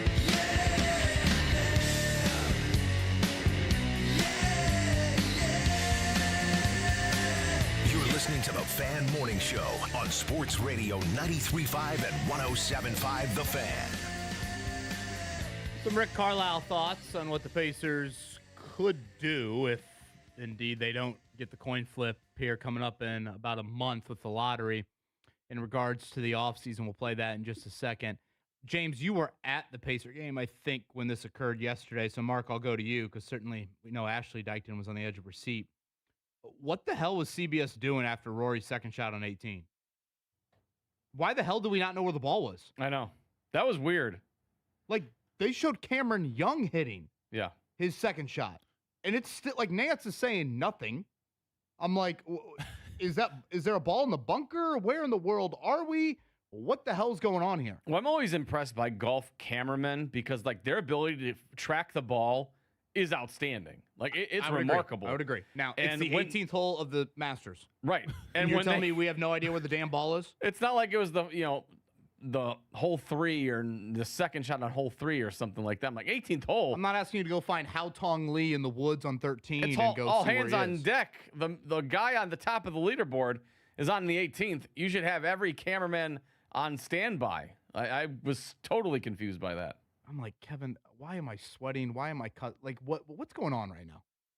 I was very upset. The final shot of the day, meaning the final camera shot of him, like, putting it in to win, was also kind of weird because it was like the back angle of Rory, and I'm like, did he make it? Like, I'm sure he did, but that was a weird way to kind of end the whole broadcast, I thought. Yeah, that 18th hole left a lot to be desired. I did like the guttural release of like emotions though after he sank that putt. And honestly, he was very emotional. I mean, last year, of course, he was beyond emotional. But I thought this year, he was, and when Nance asked him about his parents, he got really, really emotional as well, and had some very nice words for them on the 18th green when they did kind of the second green jacket ceremony. James, you were at game 82 yesterday, and you tossed one Rick Carlisle's way? I did, because Rick Carlisle and Rick Carlisle Fashion came out and said, hey, this isn't just my post-game interview. This is the last time I'm talking to you guys for a while, so whatever you got, get it off your chest now. And that's pretty much what he said. So I was like, all right, well,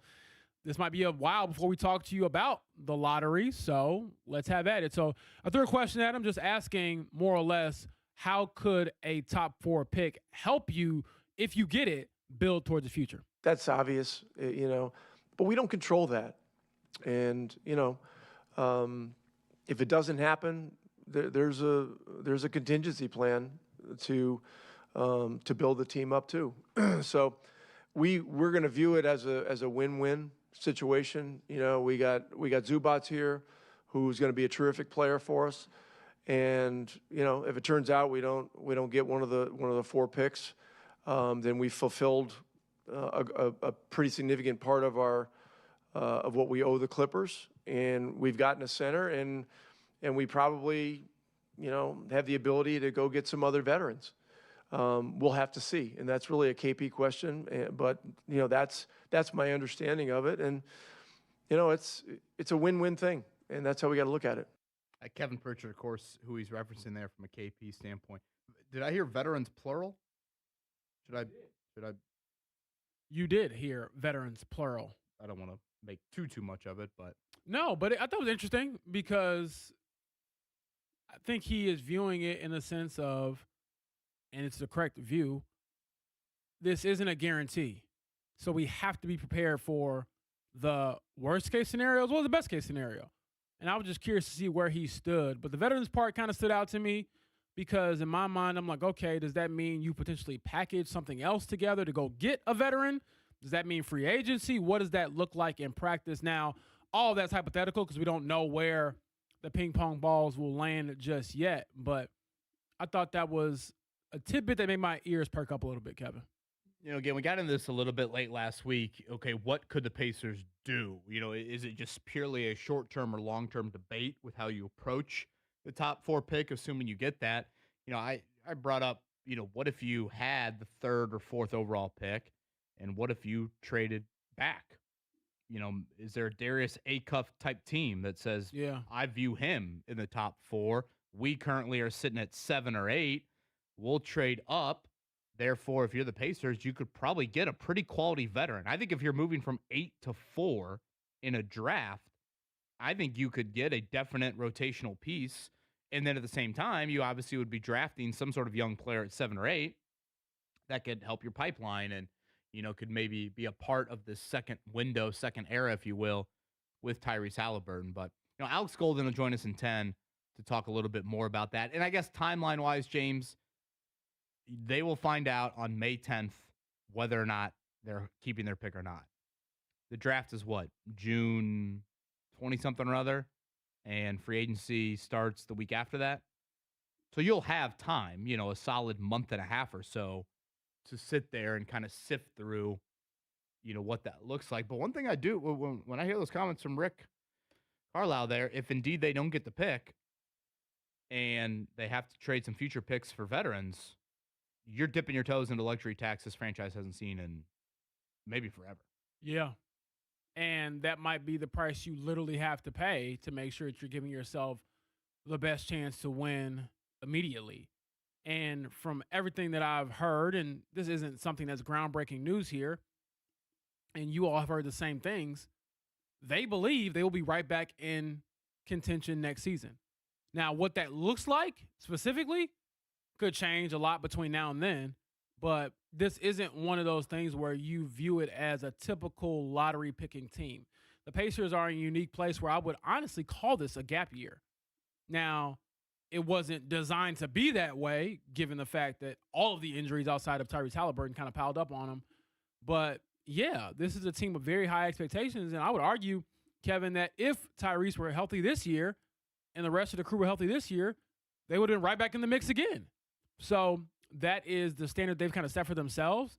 And everyone has made it very clear, that's where we want to get back to. But I thought Pascal as well was also very candid yesterday, kind of saying that, we can't just assume that. We have to go out there and get it and obtain it. And I think that he's always kind of the voice of reason when it comes to accomplishments and expectations, Kevin. Dan chiming in here. I had a large sum of money on the Masters winning score being 12 under or worse. So I was a wreck when they didn't find Rory's second shot. Nothing like the true degenerate chiming in at 8:52 on a Monday morning here. Would you not be the same way if you were in his shoes, though? So I can't really hate on that. Exact way. That's fair. Or like if you had the winning margin, being one. Yeah. I mean, it is, pretty wild that at the end of the day, it was one shot. And Scottie Scheffler, I think it was 37 straight holes without a bogey to finish his Masters. I think it was the longest stretch in the history of the tournament. A player has gone without a bogey, which is just kind of wild.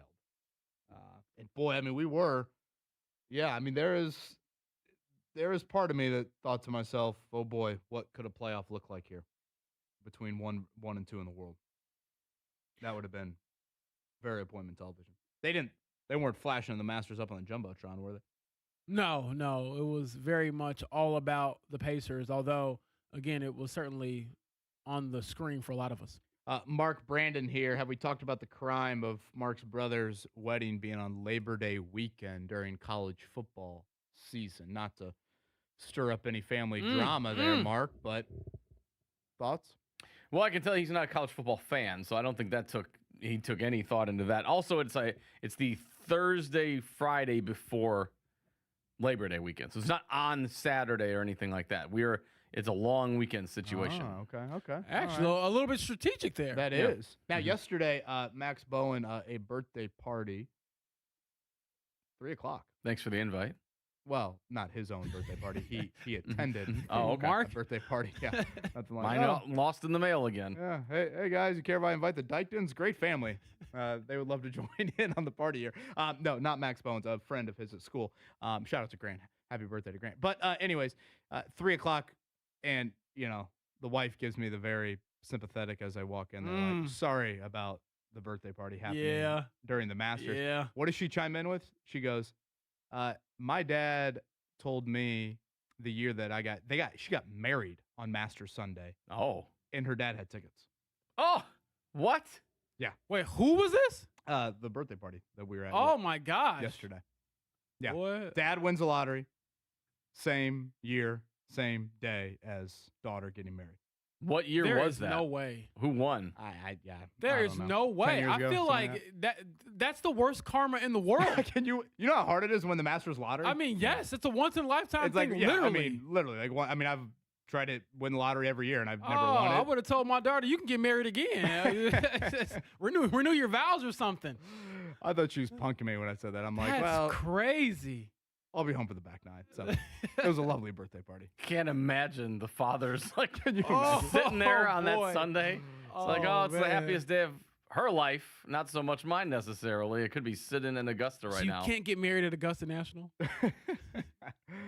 Oh boy, Mark, do you think one of our Unbelievable. 5 daughters will fall into that boat there? You know, because the mid-April wedding, you're thinking from a sports standpoint. I mean, there's really not much, right? With my luck, it'll be like the one of them will get married on the Super Bowl the Sunday. Bears the year will be the in the Bears Super are finally Bowl. in the Super Oh, Bowl. Yeah. The Hammond Bears are going to be in the Super Bowl. Yep. And all of a sudden, Mark will be walking. Both of you will be able to rock your vintage gear. They're playing the Addison down New aisle. Mexico Argonauts. The London Jags. That's who they'll be playing in the Super Bowl. We'll talk Pacers. Alex Golden on the other side.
landscapes and shapes. Illustrate the paper space off the pens that paint. Then design what habit, National Geographic or Magic with tailor-made status and plus flavor that's automatic. Without falling, we take it back to the days of yes, y'allin'. We're holding on to what's golden. You're listening to the Fan Morning Show on Sports Radio 93.5 and 107.5 The Fan. 9 o'clock hour here. Thanks for starting the week with us. It is the Fan Morning Show. Kevin Bowen, James Boyd, and Mark Dykton. Really a busy Monday. Felt like there's been tons of topics to hit on, a good variety from us here, and we closed the book last night on the Pacers season. It is the losingest season in franchise history, probably the most injured season in franchise history as well. And to talk more about all of it and probably mostly the offseason that is upcoming, from Setting the Pace, the podcast, writes for SI, he is Alex Golden. Mr. Golden, good morning to you, sir. How we doing? Guys, we made it. We finally did it. 82 games. This season's over. I'm doing good. How are you guys doing? I know. I kind of thought Mark might lead off with like a hallelujah, sounder here to start the show. Did you start this media storm with the viral couple from the Nets game? Did you have them on your podcast? I did have them on the podcast over the weekend, and I did, post the video. I think it was either me or JMV had it first, but yeah, it was just one of those moments. I'm wondering why you're spending your Thursday night watching Pacers Nets, and then this couple gets brought on camera, and they're just having an in-depth conversation, and she drops, what are you talking about type of things, and so it was like that was hilarious, and then it kind of blew up, and now they're on ESPN with Kenny, Chuck, and Shaq. So I was like, what in the world is happening here? But yeah, had them on the podcast, an incredibly nice couple, Grace and Michael, and just rooting for them. I think they've been together about 4 years, and they're IU grads, and just an interesting couple that went viral, and it wasn't even supposed to happen because she wasn't even supposed to go to the game.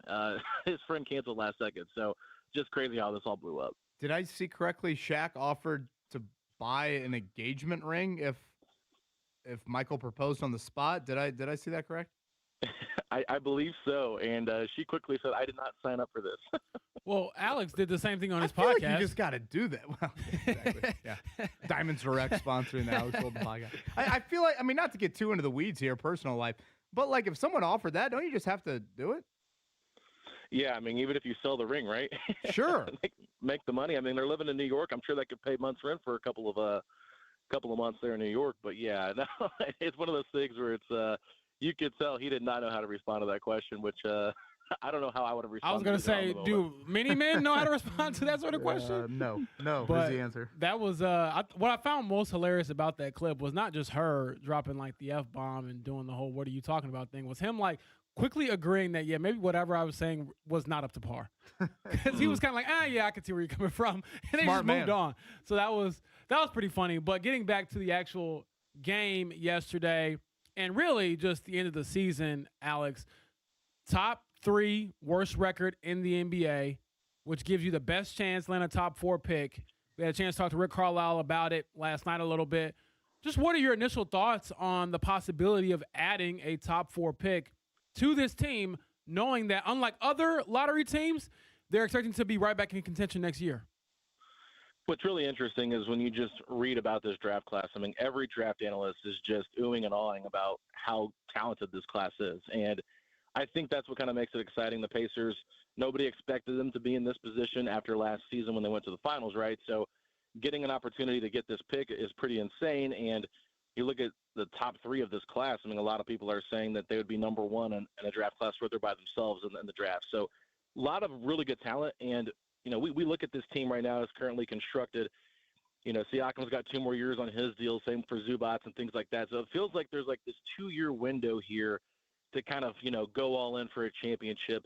And then maybe you reassess after the next 2 seasons and what's to come after that. But that's where the draft pick could really change things, because if you hit on a top 3 pick, the number 1 overall pick, whatever pick it is, you could potentially have somebody there to pair along Tyrese Haliburton for the next decade. And I think that is what makes it so intriguing, is if this pick hits and it's a great player that fits with Tyrese so well, now your window goes from just 2 years to potentially, maybe 5, 6, just depending on how high, high that Tyrese can play at that level, plus how well the draft pick comes along. Alex, I don't know if you've thought about this a lot, but this was a question that we got on our text line. why isn't the draft lottery televised? And do you think it should be, to show us the whole process of how the ping pong balls have fallen?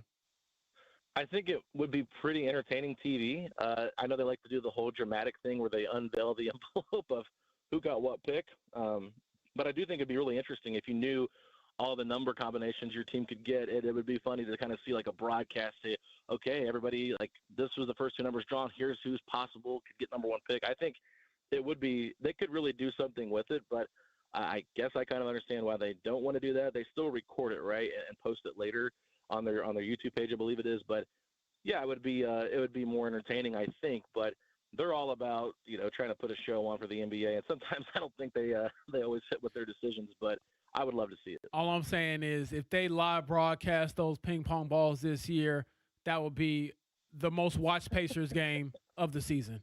And I'm calling it a game because this ain't a game. This is a real life. This is huge implications here, Alex. I know. Yeah, it'd be interesting. And I think it'd be great to just like have a single camera on every single, representative in the room, how they're responding to the numbers being drawn. That would be great television. Setting the Pace, the podcast, again, SI, where you can find Alex Golden from a written work standpoint. We appreciate his time here on the Fan Morning Show.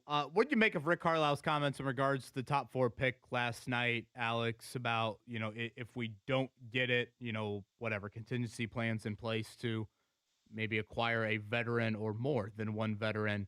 I assume he means by trading future picks.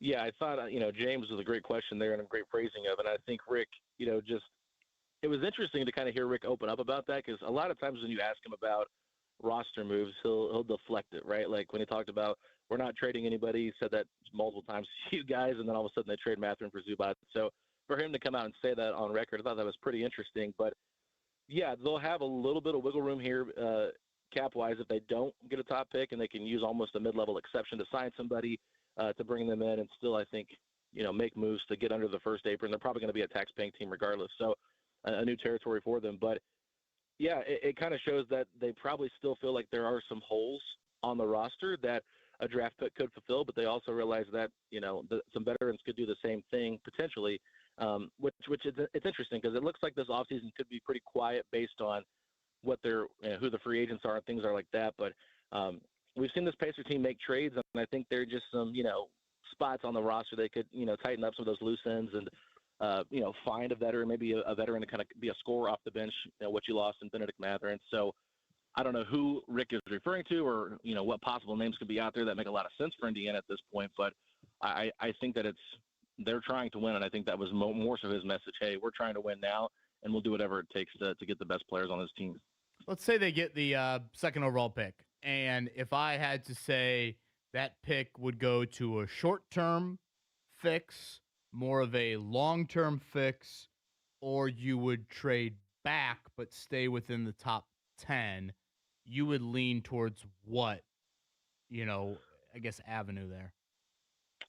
Yeah, I think at number 2, I would probably just take the pick. If I'm trading back, I don't know if I want to trade out of the top 4 if I have the number 2 pick. I think you're looking more for a long-term fix than a short-term fix. I think a short-term fix is a little bit short-sighted for what the goal is of getting into the lottery, but or into the top 4. So I would look for a long-term fix, and hopefully you can find somebody that can help you somewhat, maybe not to the highest level that you're hoping, but can help you a little bit and still be there long-term with Halliburton and the rest of the squad.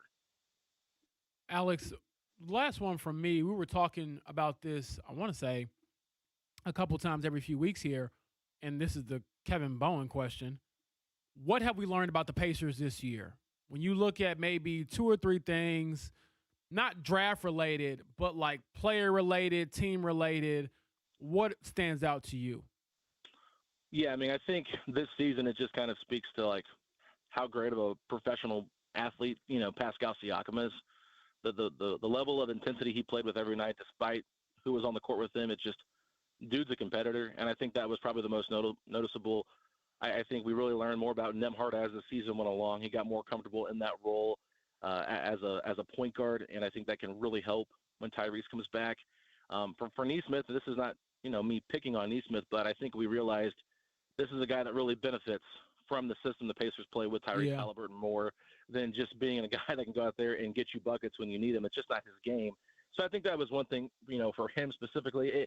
I'm still kind of torn on how I feel about, the development of Jarris Walker. I think it was definitely there, but I think it's hard to put a lot of weight into it because of where the Pacers were at, and it took them all the way until January to kind of start playing better basketball, and I feel like he kind of tailed off the last month or so in terms of just playing at a high level. So, there's a lot of things that we learned, but I think the biggest thing we learned is just, a lot of these core pieces that are around, they're good players, but they are limited when they're not playing in the Pacers overall, system with Tyrese. And it just kind of speaks to that ecosystem Rick talks about all the time. But you got good players, but you just, there's one guy that kind of is the engine of the team, and it's crazy how much he can change it. But it just shows you how important Tyrese Halliburton is.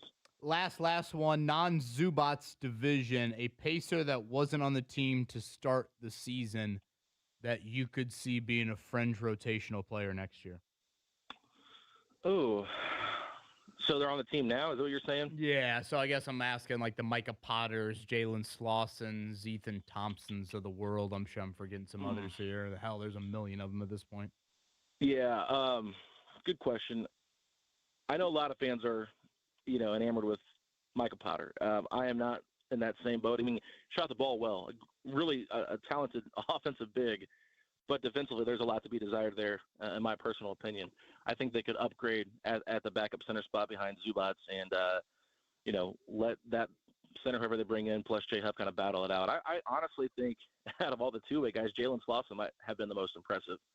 Just, the work ethic that he has, the way he just, was a defensive first-team player in the G League and then gets this opportunity to play for the Pacers. And then, in March, he's guarding Giannis in Giannis's last game played this season. And, it's just they asked a lot of him. And I think that he showed that he can be a guy that could be on a two-way deal, maybe end of the roster kind of guy. So I would say the most likely for me would probably be Jalen Slauson.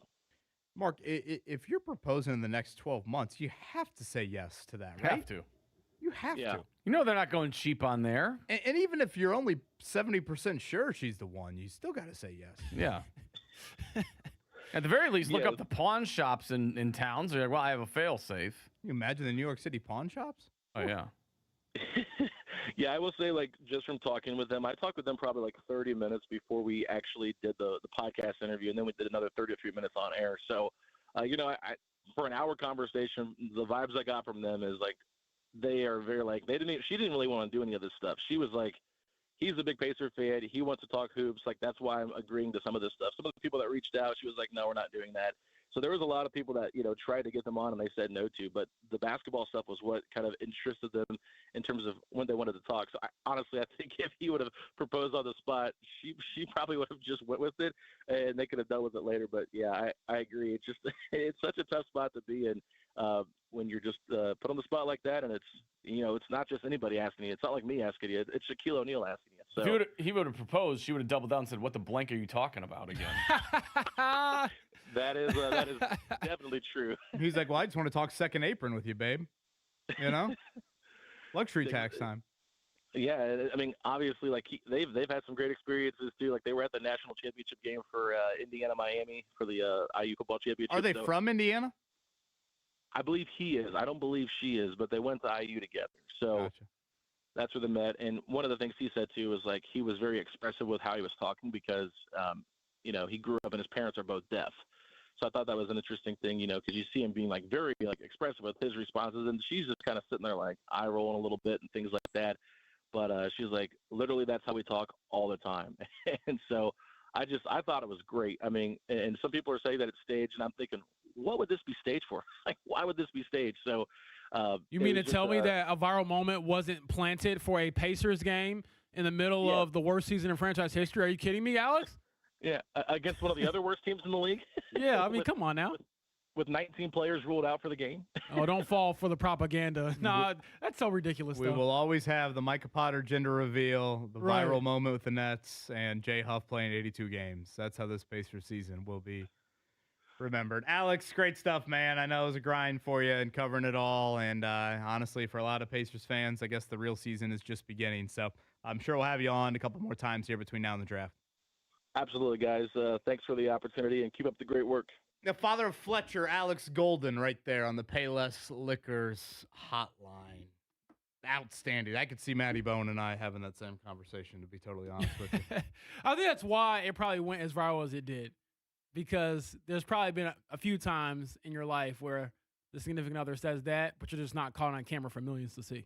Did I tell you, boy, this is probably a couple years ago now. I don't think it was last year's playoff run. I think it was a year playoff run. We won the tickets that they occasionally will give away here at work. Okay. Whatever. And you're naming a drawing. So Maddie and I go, and behind us is Alec Pierce.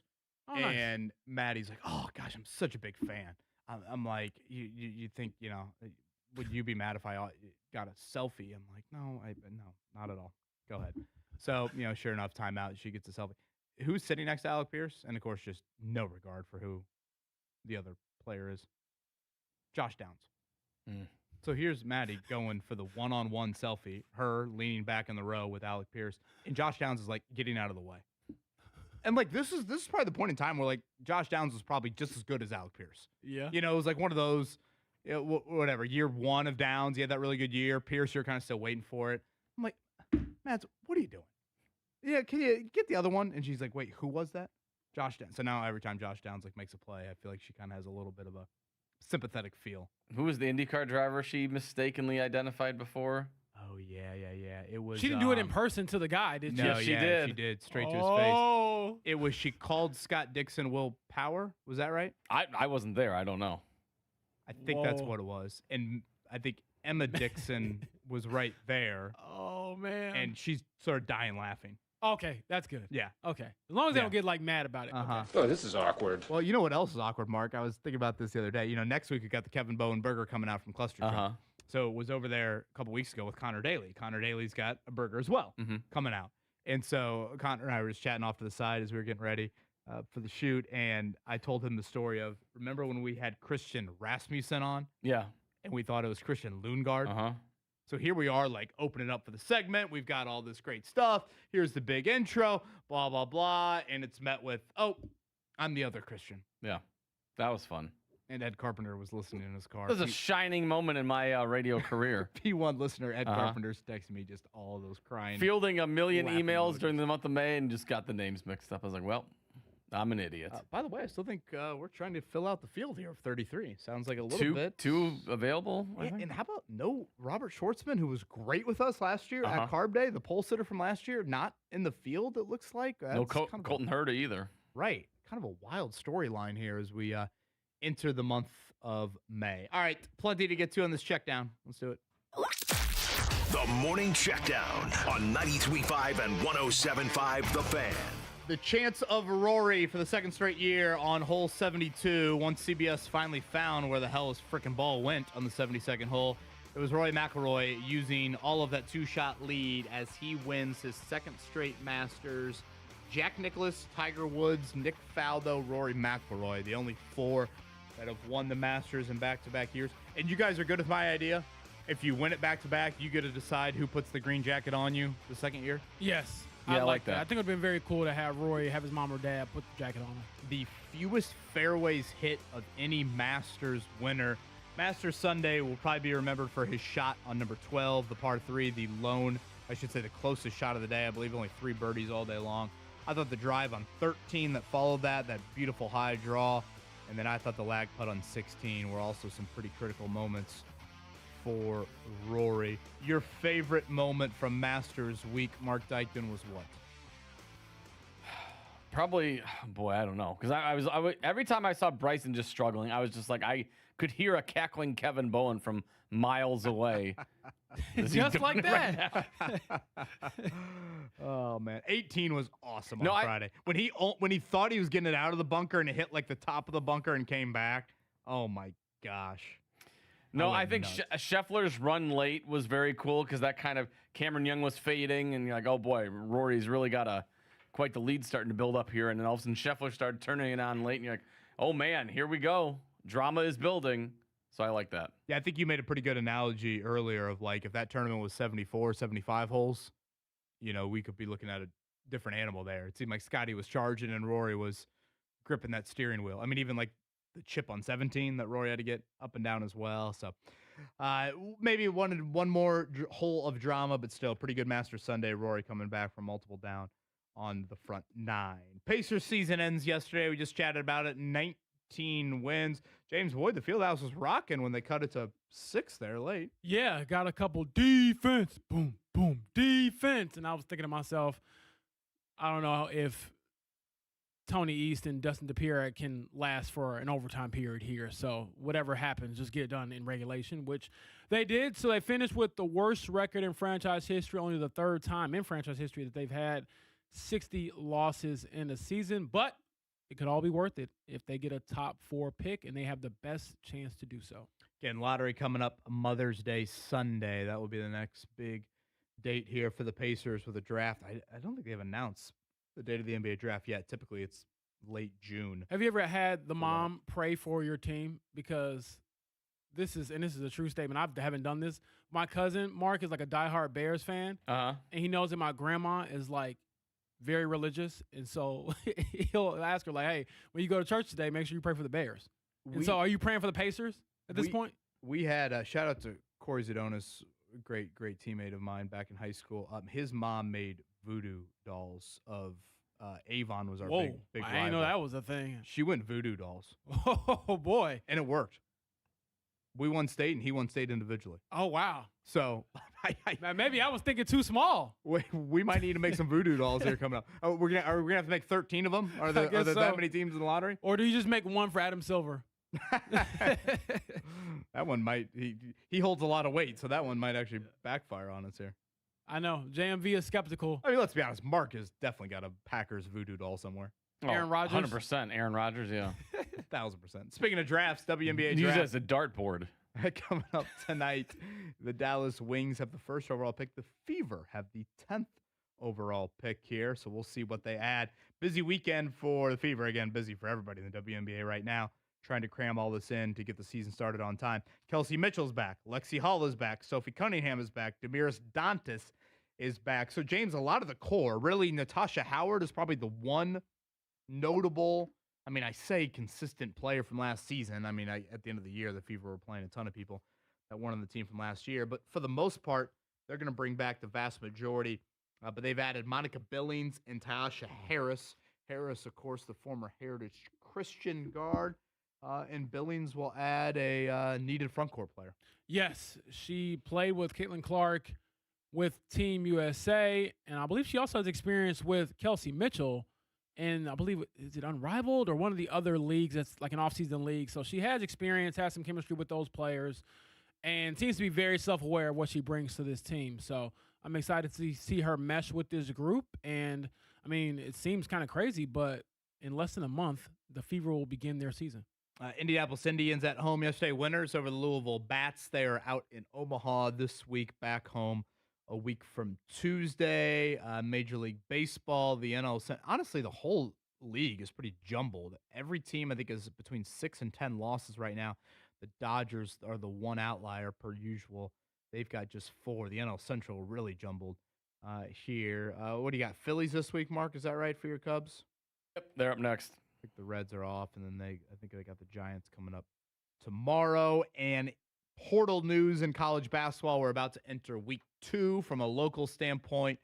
Miles Colvin off to Cincinnati. They got a new coach this season, so he'll end his career relatively close home. Shout out Trey Singleton, the Jeffersonville product. Had a nice freshman season for Northwestern. He is transferring to Iowa State. And Flory Badunga, James, to Louisville. Sounds like Louisville's really handing over that bag. Yeah, that is an understatement. Because I think he had a visit with Duke as well. So shout out to Flory, and a little bit closer to where he played his high school basketball. I believe some rumors are rampant in Bloomington about some activity finally. They need a whole lot of activity here as Darren DeVries and company will retool the roster.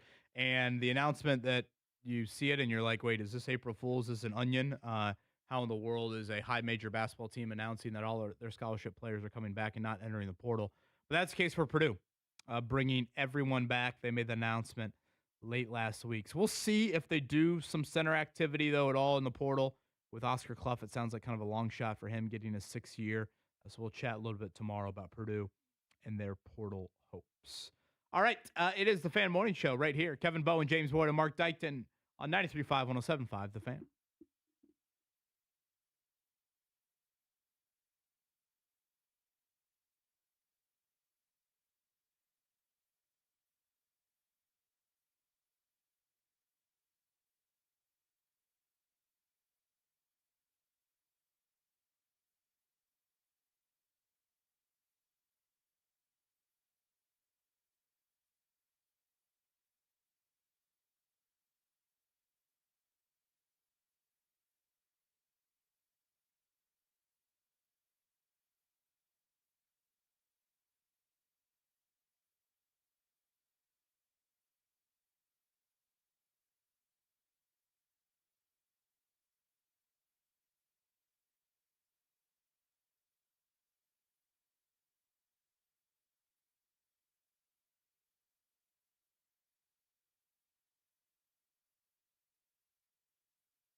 You're listening to the Fan Morning Show on Sports Radio 93.5 and 107.5 The Fan.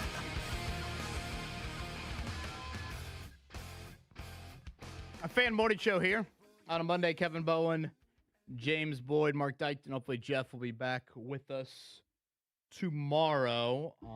Again, from a appointment viewing standpoint, certainly our schedule really dries up here. We will have the NFL draft coming up a week from Thursday. Just a reminder, the Colts, nothing until a week from Friday, round 2 and 3. Typically, we hear from Chris Ballard like later this week, James. in that pre-draft presser, which, honestly, for me, the pre-draft presser, and I know you guys got a chance to talk with him out at owners' meetings, but it's also just kind of a recap of the offseason so far. Yeah. And honestly, Kevin, there's been a couple more developments even since the owners' meetings that we can ask about and kind of dig our heels in about. So anytime you get a chance to talk to the general manager, owner, whatever the case may be, the decision makers, it's always a bit newsworthy for our show here on these airways, but just in general when it comes to the direction of the team. I know my big question. Do you still have your juju or shimmer to do this? You know what, Mark? I'm kicking myself, and I have been, because I forgot to follow up with Carly about that, because those comments were made by Chris, I want to say back in maybe January. So it's been a couple months, but I do, and it might be too late now. Like, I don't want to, go too far back into the past whenever you get a chance to talk to the owner. But I'm very curious to hear her perspective on that story. Like, what do you remember about it? And was that the terminology that was used? Juju and shimmer. I feel like I'm in like a movie where I should be wearing like glitz and glam and getting on the big stage. An Elizabeth Taylor movie. Yeah. I need to use that more in my daily repertoire of language. Shimmer? Do you still have your juju or shimmer to do this? You got to ask Maddie that. I'll never forget when I first heard him say that. I thought, I was about to say, don't ask Maddie that. You might be ducking a frying pan. Easy now. Well, we can dial up the blue pill if needed. When I first heard him say that, I thought he was going to say Brents. I every time I hear that Juju, did throw me off. Yes, I thought Juju Brents. Yeah. I'm like, wait, is he coming back? I'm like, yeah, is he with the Dolphins now? You get waived and you pick them up on waiver claims or something. Mark, will you save us with goats of the week? Oh, sure, why not? Gosh, dear Lord, I don't know why I said that out loud. Who is the GOAT? I told you all that I was the greatest of all time. Jordan, here's Michael at the foul line. A shot on Elo. Good! That's what I'm talking about! That's why he's MVP! That's why he's the GOAT! The GOAT! Or GOAT?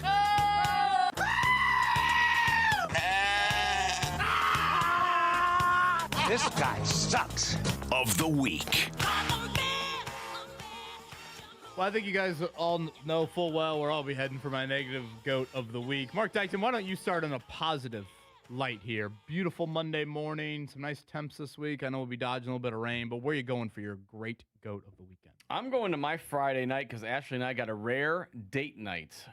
Parents picked up the kids. We had to meet them like halfway to Illinois, but picked up the kids, and then we had a little producers night out thanks to the Pacers. Ashley and I, Eddie and his girlfriend Olivia and stuff, Pacers invited us out for a night out. So we had the sweet life of Mark and Eddie going on. So that was very nice. We're around some high rollers, Kevin. They were very courteous Count and me stuff. a little jealous. So shout out to them. That was a very well-needed night out, so we enjoyed that. And then, got out of the game, had a very nice experience and everything, all the food and drinks we could have asked for. And then got to the office because I'm like, I'm going to hit the road. I got to go to the bathroom. So I stopped over to the office here. Saw a package on my desk, which shows you how little I go to my desk. It's a random Amazon package. I'm like, I didn't order anything. Why have a desk here? I think you do. I keep putting your before picture of We Grow Hair Indie on it, and then somebody keeps putting it back on my desk. So I assumed it's you. Wait, where is it? I guess you have to go find out. Now I'm going to have to go walk over there. There's a desk that says Kevin. I just assumed it was yours. But anyway, there's a Amazon Prime package on my desk. I'm like, I didn't order anything. What the hell is this? Opened it up. There's a Cubs W flag. I had not ordered. I didn't know where it came from. There was no note or anything like that. But shout out to Derek White, who texted me and said, did you get a package for this weekend? And I said, was that you? And he said, yes. And he's like, I heard you didn't have one. Wanted to send it your way. So a W flag on top of a W night for Mark Dykton. Very, very nice Friday evening. Dang, Mark, so thank you, Pacers. Thank you, Derek. That sounds like a hell of a Friday night. James Boyd, where are you going? I'll go with the parents of Rory McIlroy. Getting a chance to see their son win a Masters, go back-to-back. They were not there last year. So they are there this year. He becomes the first player to go back-to-back at the Masters since Tiger over 20 years ago. And that's just a cool moment. I always enjoy when we see the athletes kind of share those moments with the people that really believed in them and knew about them and told them they could do it long before the world saw it. I will go with, I'm going to say myself. And you call me the arrogant one. Well, hear me out. James Boyd. We have a new rising king of all media. Mark Dykton and I are homeowners. James Boyd, maybe a future homeowner. Maybe. there is nothing that hits like a cold beer after yard work. Oh, yeah. And That does sound felt delightful. like the Saturday, get back inside, Masters Radio turned into Masters TV. I pour the Rheingeist Truth into a cold mug, and I can sit there on the couch and say to Max Bowen, one day you'll be playing in the Masters. That, to me, was a GOAT beer of the week. There's a lot of great beers. It hits different. People describe, the Friday happy hour beer. After the yard work, a little bit of a sweat, GOAT beer from the weekend. I did that myself yesterday. Finished mowing the lawn and all that, got some yard work done, and I cracked the Sun King open, sat on the couch with no shoes on. So you earned that one, Mark. Oh, it's glorious. Just let those dirty feet air out a little bit. Nothing better. Mark, your negative GOAT of the week. I will shockingly, Kevin might stand up in his chair here. I'm going to say Masters pregame activity, like the broadcast. Now, this goes into Thursday, Friday, and all that stuff. Okay. I didn't need all the extracurriculars with all the celebrity stuff. Like, we always talk about Augusta is different. All this terminology you have to use, patrons instead of fans. I don't need Kevin Hart and Jason Kelsey and all this other stuff going on. I just thought it was Saquon Barkley's doing interviews on all that stuff. It was almost like a bit of an ESPNification of the Masters, and I was like, this just seems like this would be a no-go for Augusta. Like, this is more Waste Management Open kind of stuff. I just thought it was a bit below, like the whatever you want to call it, the mystery or the allure of Augusta. Maybe that was just me, but I could have done with all that. I was like, get to the golf already. There goes any chance Mark had of being invited to go to the Masters. Exactly. I do kind of agree, though. It was weird. It was a weird Those lottery odds just decreased a little bit more for Mark Dykton. As long as it doesn't end up on your daughter's wedding day, I think you'll be okay. James Boyd, where are you going? My bad GOAT of the week is the man. I got to do the taxes today. Oh, I've been putting it off, and so this is my last-ditch effort and call out there for the listeners. If you have any kids I can claim, hit your boy up, 239-1070. I need to be able to get some relief. I put this off every year because every year I don't know if you want that type of relief. No. I only want to claim them for about a week and a half, and then I'll be able to give them back. He just doesn't want to owe anything. That's the thing. He wants to get the credits. So I got to do the taxes today. Got to pay the man, but I guess if you got to pay the man, that means you've made some money. So it's a silver lining there somewhere. Well, it takes a lot in my eyes to be above Bryson DeChambeau's triple bogey to miss the cut on the 18th hole. What the hell was the camera work by CBS on Rory McIlroy's second shot yesterday on the 18th hole? We are not talking about me. I don't need you in the woods finding Hao Tong Lee's ball under the azalea bush 100 yards to the left of the 13th green. It's the second shot of the biggest tournament of the year. You're CBS. How much money do you think CBS pays to air the Masters? Oh, my gosh. It has to be a ton of money. An absurd amount of money. And we have for like a full minute. It's one thing like when you miss the ball, to Mark's point, following the ball, and I get it. Rory was in the woods. But then for the next minute to go by and no one has any idea where the ball is, Cameron Young's hitting. I don't give two bleeps about Cameron Young at that point of the tournament. Nance should have broken script. I could sense some frustration from him there. Get out of the tower, go walk around the green, find the ball, let us know where it is. Have Tony Romo out there shagging balls. Unbelievable. What's he doing right now? Earn that money. Gosh. That was just Jim, I got the ball over here, Jim. You do right sound like him. Jim. Oh, gosh. When they finally showed it, I thought the ball might have been plugged. Then I'm like, oh, boy, now we got a real dicey situation here. James Boyd, you are off to Tyrese Halliburton exit interview? Yeah, he speaks at 10:30. Want to get there a little bit early in case they start a little bit early. But yeah, we'll hear from him in a big media scrum. I know he's done one-off interviews here and there, but the first time he'll speak before a big media scrum, media room, for the first time since media day at the beginning of the season. So just want to hear his thoughts on his rehab, getting through shingles, playing 5-on-5 for the first time, and things of that nature. So again, exit interviews. A lot of Pacers had them yesterday. I believe Tyrese and Jarris Walker will have theirs today. And then, again, that's really it. Now we shift gears to the draft lottery coming up on Mother's Day. Play-in games start tomorrow, correct? And I think Clippers-Warriors is kind of an intriguing play-in game to me. Yeah. I mean, the Warriors are the 10th seed. I think that one's Wednesday. Yeah, the Warriors are the 10th seed. They got to win 2 games to get into the playoffs. And yeah, same thing for the Clippers. I mean, Clippers are the not, Exactly. But I mean, from like the Steph Curry, excitement, how long is he going to be able to do this?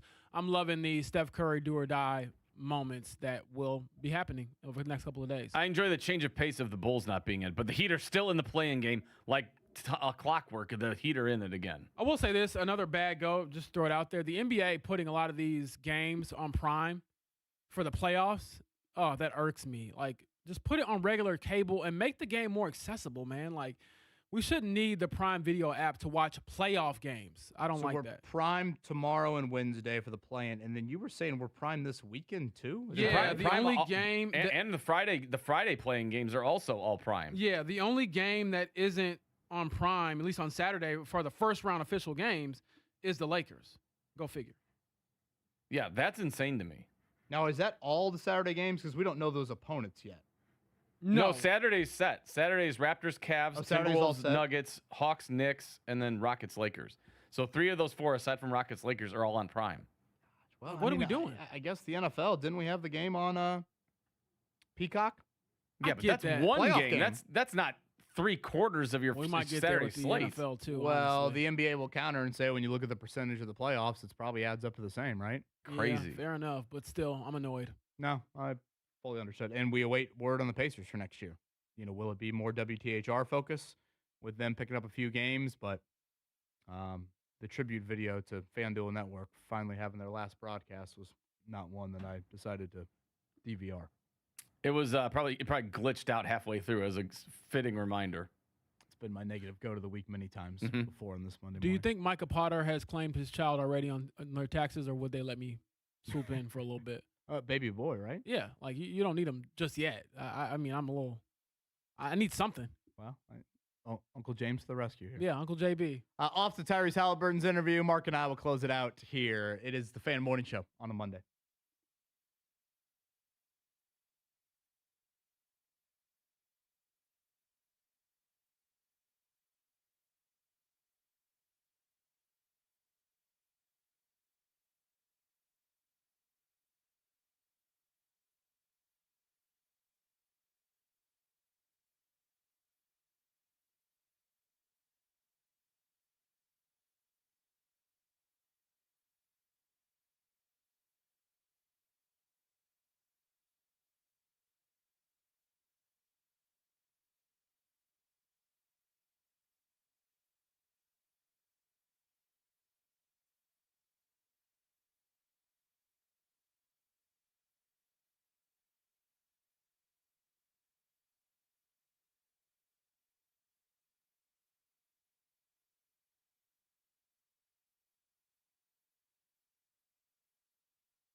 Just the two of us. We can make it if we try. Just the two. You're listening to the Fan Morning Show on Sports Radio 93.5 and 107.5 The Fan. talk about a little mood setter here. I know. Mark Dykton. Keep eye contact with me during this whole song. I might move over to that chair where I can't see you for the next 10 minutes. Well, James is off to do his journalistic duties, his Big J journalism. So Rising king of all media. That's right. So you and I got to wrap the last 10 minutes or so. Man, I've never needed Jeff more in my life, I think, after hearing that re-entry here. Hopefully Jeff back tomorrow. Again, we'll talk a little Purdue in the portal coming up. And I do think we got to sprinkle in some NBA draft people here in the coming weeks because, that topic is just going to be so much more relevant to the Pacers as, again, exit interviews. That's where James is heading for Tyrese Halliburton's today. And then that's it. And then we shift gears here to the play-in and playoff series beginning coming up this weekend. It was kind of funny, Mark. I was thinking back to last Friday when, this segment all of a sudden became the breaking news segment. We had the Kenny Moore II trade request, and I know we talked a little bit about it earlier in the show, but it is still kind of hitting me. You think about the trade of Zaire Franklin, the trade of Michael Pittman Jr., and potentially this trade of Kenny Moore, and what you could get in return. Mark, if I said to you before the start of last season, Zaire Franklin is a top what player on this football team? On the Colts team? Yeah. If we had this conversation last April. I would have said he's definitely top 5, probably. Okay, Kenny Moore's top what? Top 7. Michael Pittman Jr. Top 5. Okay. Even if we stretch that a little bit further, let's say they're top 10 to 15 players on the football team. And now you think to what you have traded them away for. Right. Zaire Franklin's being traded for a rotational defensive tackle. Michael Pittman Jr. has been traded for, they've moved up 20 spots in round 7. I think they're maybe the back of round 6 now of the draft. And then James said earlier when we played out this hypothetical, Kenny Moore, you would say if you got the 5th round, if you got a 5th round pick for him, you would call that a win. Right. So you've traded away, and I'm not acting like all these guys had great seasons last year. But again, even if you called them top 20 players on your football team, you're trading them away for rotational defensive tackle, 5th round pick, and pretty much at the end of a 6th round. And I would say you've sold low on all of those, and you've also bought high on Daniel Jones and Alec Pierce. So you've kind of done the opposite. You usually want to sell high. You don't want to sell low. And in that case, you've sold a lot of veterans for lower market value just because you need to get them off the books and whatnot to be able to pay Daniel Jones and Alec Pierce. Yeah. And this is where, again, the timing of it is odd to me with this Kenny Moore trade request. I felt like the Colts would part ways with some key veterans this offseason in an attempt to create more cap space. Okay, what is that cap space needed for? Yes, there's a part of you need to re-sign Daniel Jones and Alec Pierce, but also you need to go out there and spend on the defensive side of the ball, in particular the front. Whereas I look at it and think to yourself, to steal the phrase from Rick Venturi, all you've really done is change the oil. And it's isn't there kind of an engine that could use a bit of an upgrade? Need a transmission here? Yeah, change it out? A little bit more than just, hey, it's time for the oil change aspect. Well, and my thought also has been not only just the offseason changes this year, but the potential ones coming down the pipeline next year. Because you want to talk about faces of the franchise potentially entering their last season. You've got a Jonathan Taylor. You've got Quentin Nelson. You've got DeForest Buckner, Grover Stewart. You've got a lot of guys that Colts fans have just every season. Those guys, run it back with those guys and everything like that. Next season could be even more drastic than this one. Who takes Kenny Moore's place on the side of Lucas Oil Stadium? That is a great question. Jonathan Taylor, DeForest Buckner, Quentin Nelson. Yeah. Those are the 3, assuming Kenny Moore gets traded. I mean, Daniel Jones, potentially. You're tying your wagon to him for a quarterback. I could see him going up there. I'm trying to think of any longer tenured guys that you would put him up instead of. Alec Pierce, maybe, but do people really know Alec Pierce, without the helmet on? Matty Bowen knew him more than Josh Downs. That's true, more than Josh Downs. So a man that has played, Tyler Warren. Would you go Tyler Warren? A man that's played 13 games for you goes on the side of the building. I'm just trying to think. Or are you just going to do the 12th man picture? Thank you, fans. Blue, does Blue get one? Right. I mean, seriously, Blue deserves it for his TikTok. Honestly, who would you put up there? Well, it's probably going to be Jones. What about Sauce Gardner? Or has he played even No, less games? I feel like that's too little of a sample size to throw him up there. Warren's probably the best bet long term. Right. Probably the safest bet long term. But yeah, I mean, it's probably Jones, right? I would think so. Are you underselling Pierce? Am I? I don't know. He got paid like a number one wide receiver, but I mean, hell, in the next couple of years, they might need to be taking more of those guys off the building. I know. That's what I'm saying. Next year might be a totally different. One thing I am looking forward to is hearing from Kenny Moore II. You know, not that he's going to report to the Colts next week. Again, it's voluntary. But if and when this trade comes and he does speak on it, again, I got the vibe last spring. I don't think he felt like the Lou Anarumo scheme was going to be great for him. But is this any part of, I'm tired of going 8-9, 9-8, and I want to try and be on an outright contender? Is there any of that? Because, it stunned me that DeForest Buckner has stayed here as long as he has. Mm-hmm. Especially because Buckner has gotten so close. I mean, that 49ers team early in his career. Yeah, he was right there. I mean, they were right there. They easily should have won that Super Bowl over the Chiefs. And we really haven't seen said player request trade because of winning or lack thereof. And so is any of that there for Kenny? I think so, because at some point you guys say, I have enough money, generational wealth here.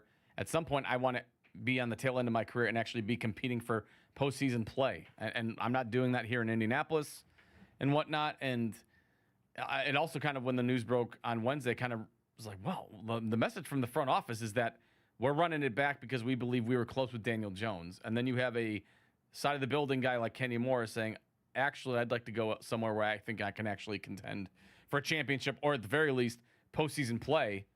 So is that two mixed messages coming from the front office to what's actually going on in the locker room? Do a lot of people in the locker room feel like Kenny Moore, or do they actually think like, no, you're right, we're close with Daniel Jones, we can get back there now? So I'm just curious what the mindset is of the rest of the locker room. Are they in Kenny Moore's level, or are they thinking like the front office is that we were close, we just fell apart after Berlin, so we got to run it back and get back on track? We'll chat with Chuck Pagano coming up later this week. Chuck Strong Gala is this Friday. Incredible.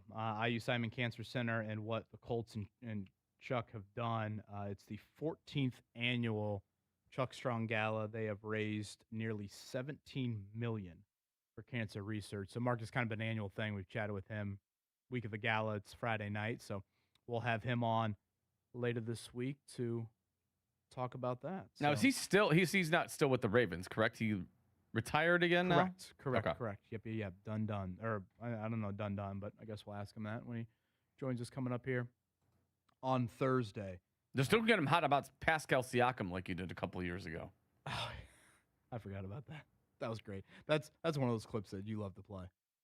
Yeah, that's one of my favorites. Had to censor that one. I'm still jealous of this producer's Friday night get together. Anybody on the Kiss Cam? No. We avoided the Kiss Cam and whatnot, but good time at the Pacer game. Very good time. So shout out to all the folks involved there that had us out for a nice evening. A very rare date night, but it was excellent. I love it. Well, very deservedly so. You guys thank do you. Such great work for us, and we can't thank you enough for that. Again, hopefully Jeff will be back coming up tomorrow.